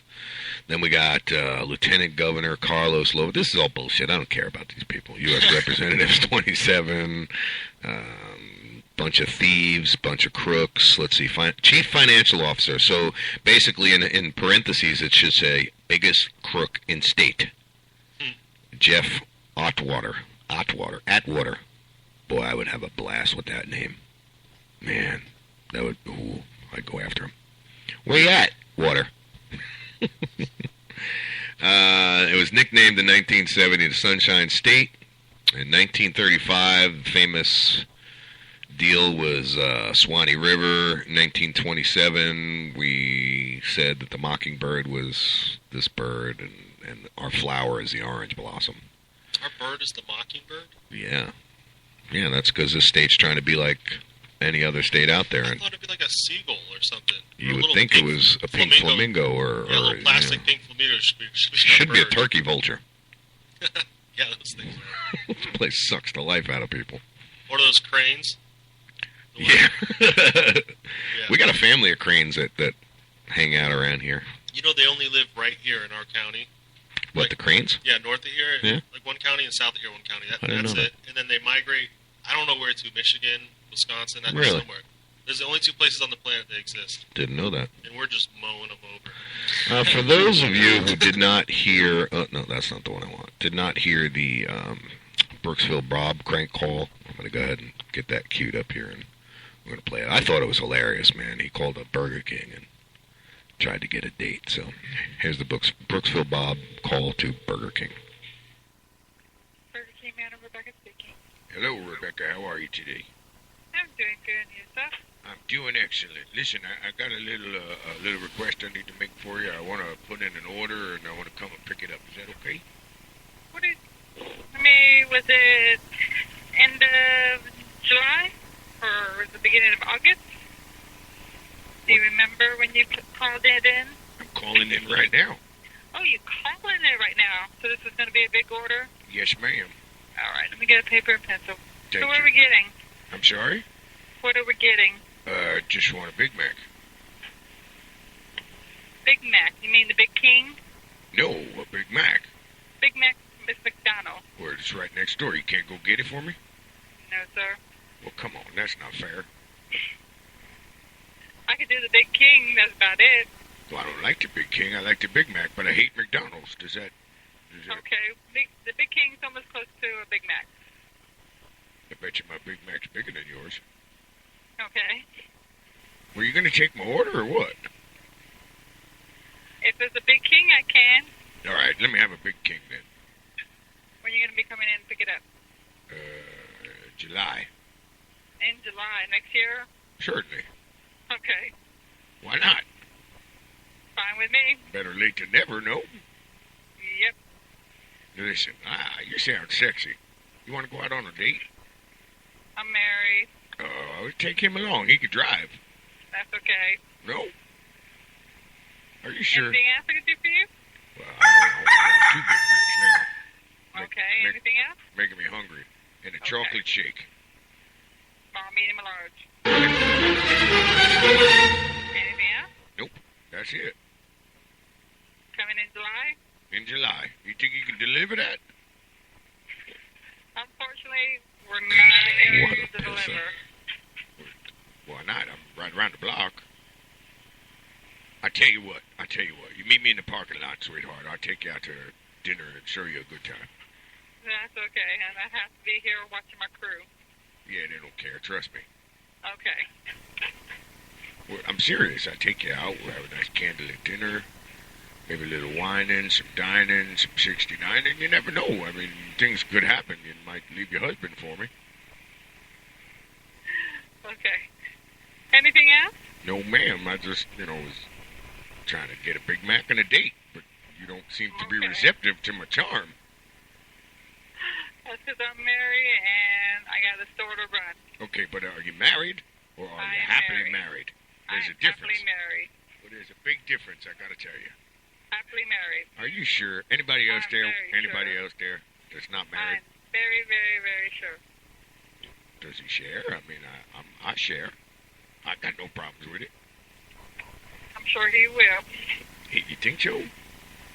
I know he will. Why? I don't get it. Okay. So is there anything else? Well, no, just my 2 Big Macs, my large fries, and a couple of shakes, and I'm on my way to come get it. Okay. And I'm gonna be looking for you. I'm gonna be Okay. looking for you, and I'm gonna get you to go out on that date with me, because you sound sexy. All right. Is there anything else? Well, you just gotta tell me yes, you're gonna go out on a date with me, and I'll come get you. Well, that sounds really nice. Well, are you her husband? Yeah. You are? Wicked. Listen, you drive. Listen, I'll be nice. I'll drive. You drive, I'll be nice. 20 minutes. 15? Hello? Son of a bitch hung up on me. God damn, it's so hard to get a date in this town. Hey, this is Joseph, and you're listening to us on Talk Shit Radio. Hey, this is Lewis, and we're back with Talk Shit Radio. We got about 11 minutes left. Joseph just brought up a ad for community calls for blood after police shoot and kill unarmed teen. That is what I mentioned before. Saturday afternoon in Ferguson, Missouri, scumbag shot and killed an unarmed teenage boy who was visiting his grandmother at the apartment complex where the murder occurred. And I'm going to stress that it was a murder because they killed him for no reason. You know what gets me mad is that they can say that it was Michael Brown and he was 18, but then when he was shot more than a couple times by an officer in Ferguson, they won't say the officer's name. Oh, hell no. You can shoot this kid, and if you look at him as a baby-faced kid, he might be 18, but... A quote from the mother, "I know they killed my son. This was wrong, and it was cold-hearted. He doesn't kill, steal, or rob. He doesn't do any of that." His mother, Leslie McSpadden, said. The murder has sparked outrage in the community, and at one point, police were forced to retreat from angry crowd that was demanding answers. Okay, so there you go, folks. Okay, the police retreated. Power in numbers. Well, then they regrouped. They called in 19 jurisdictions, woke up everybody, brought in 300 police, and went back to this little neighborhood. And then, consequently... 3 guys on a roof with long-range rifles, and they never would have made it back in. And they arrested 32 people for rioting. Yeah, that they ensued. Yeah. They started. Right. And like I said, 3 guys on a roof with long-range rifles, they never would have got close. And then they want to tell me how 2 officers were injured. Yeah, well... Where's their injury? Right. What is their injury? What would they do? Stub their toe? It was probably the first 2 officers that shot the boy. Sure. That's probably who. Yeah. Ridiculous. They probably weren't injured enough. The officer was suspended with pay. Of course. They're not going to, suspend them without pay. That would be an outrage. See, that's why they need to tell us his name. Yeah, well, find out his name, his address, and all of that good stuff. Which brings me to Hernando County Vice Squad. You guys are going to be soon out of a job because I have your names, I have your addresses, and I also have pictures to go with the names and addresses. So very soon, when I make that information public, you're going to be out of a job. And that's for, pardon my French, but fudging with me. Do it again, and it only gets worse. I'll only get more and more medieval on your ass. There's supposed to be an FBI investigation. Yeah, well. Well, that's good. At least the No, it's not. I like FBI that. looking Does into the something. police. That's police. Man, it's an oxymoron. It's not going to bring the boy back. It's not going to do anything. It's not going to do anything at all. It's not going to help. That's like internal affairs, Hernando County Sheriff's internal affairs, looking into, a wrongdoing. You're looking into. They're going to do whatever they can to protect their own people and lie. You know what you should do, people? Call up the St. Louis mayor, Francis G. Slay. Yeah. Francis G. Slay. Can we get his office number? Let's look that up. Let's get his office number. And then you call him and make sure that man is his pay is taken, he's thrown in jail, Absolutely. something. Get him on it. Yeah. Something's got to be done about this. Something's got to be done about these crooked rogue cops. And listen, I'm not just picking on Hernando County. It just so happens that I live in this county, and they've got a bunch of crooked cops. And in my opinion, Sheriff Al Niños, you know what the hell's going on. You know that they're crooked, but you won't do anything about it. Wake up, do something about it before the people do. Once the people start doing something about it, that's when they'll call in the National Guard and say that they can't handle the town anymore. But guess what? By then, it's going to be too late, because you better believe that somehow, some way, I'm going to get that American flag that's hanging out your building hung on that pole upside down. And for those of you that know what that means, then you know what that means. I don't know what that means. Google it. Tell you what I tell my daughter when she asks me a question. Google it. Read up on it. You hang up American flag upside down, it means surrender. Oh, yes. Yeah. Yep. So Colorado recreational pot sales reached record in June of $24.7 million. Absolutely. Hell yeah, baby. Now, if they would just wake up here in Florida, you could have a piece of that pie. That's a big they pie. tax that 25% on the dollars. Yeah. You pay a quarter for every dollar you spend. Yeah, think of the revenue. Imagine Think of the revenue the state is going to have. Not could have, because it's coming. They're not going to stop it. Not at all. And I'm glad for that. I really am. I'm really happy that it's going to happen. And for those, Grady Judd type people out there, you're just an ignorant Q-tip head that is part of the problem and not the solution, basically. And those of you who don't know what a Q-tip head is, it is a uneducated, ignorant, old person. Not that, I don't have much salt and pepper going on up here, but, I'm not Q-tip headed all the way.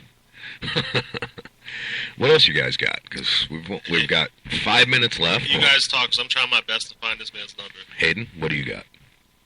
I'm just looking up, cop things on this website. I'm still stuck on this whole Ferguson, Missouri thing. I mean, this is appalling.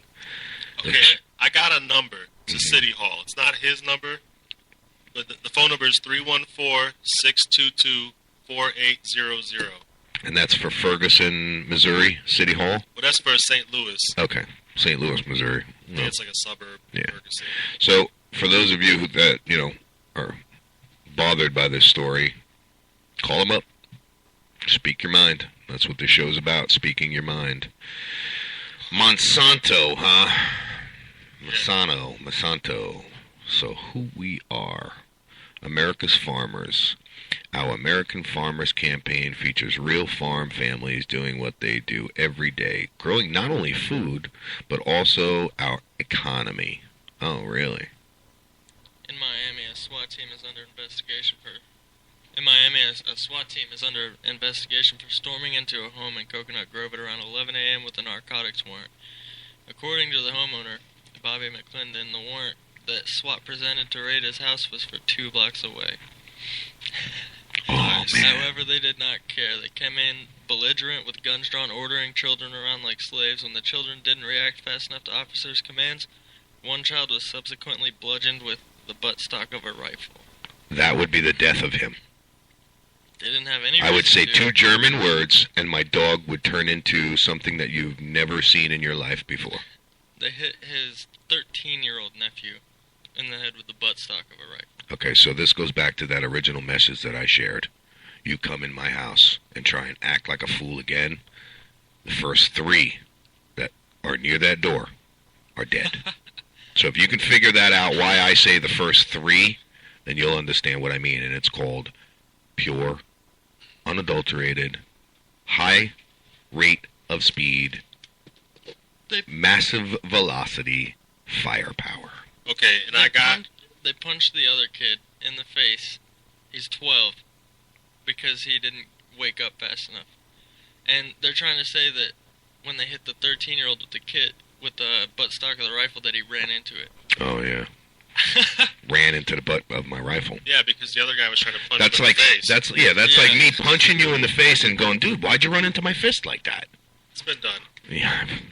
So here's the phone number to the mayor more directly. All right. His phone number is 314-622-3201. All right, there you go. That's the mayor's phone number. Go ahead and call him up. Tell him what a piece of crap his police force is. Tell him he's a piece of crap for allowing that to go on in his town. And for giving that guy pay. And for paying this guy. I mean, he should be in jail. It's murder. Yeah, it is. It's murder. You should not be able to murder because you have a badge. Yeah, absolutely. That's exactly what it is. You have spoken such truth. They commit murder every single day. They commit murder. They commit assault, but it's not considered murder or assault. So, boy, I tell you, today's show was like I was in a shitty mood, and we just went off on a bashing thing. Even if they do commit murder, it's not murder. They don't get murder charges. They just get suspended with pay. With pay. Or fired with or pay. They'll get their pension. Or their job is just taken away. Right. But they never. It's murder. Yeah.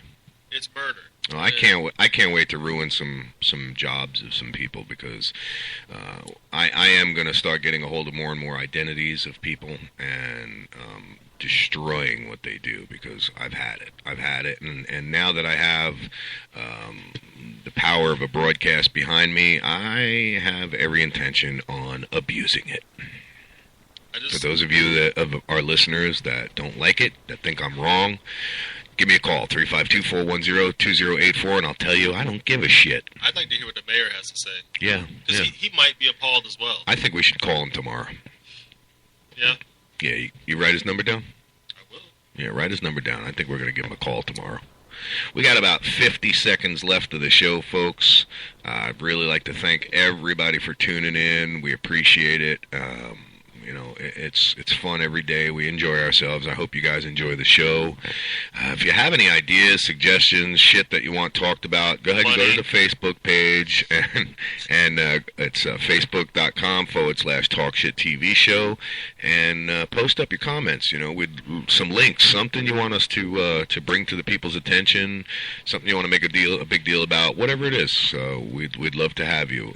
Also, there's a link up there if you like what you hear. Buy some gear. We got some Talk Shit gear up there, and then we have a PayPal button up there. If you're feeling generous and you want to donate to the show, go for it. But we have about 4 seconds left. This is Talk Shit Radio. Thank you. See you tomorrow. Thank you.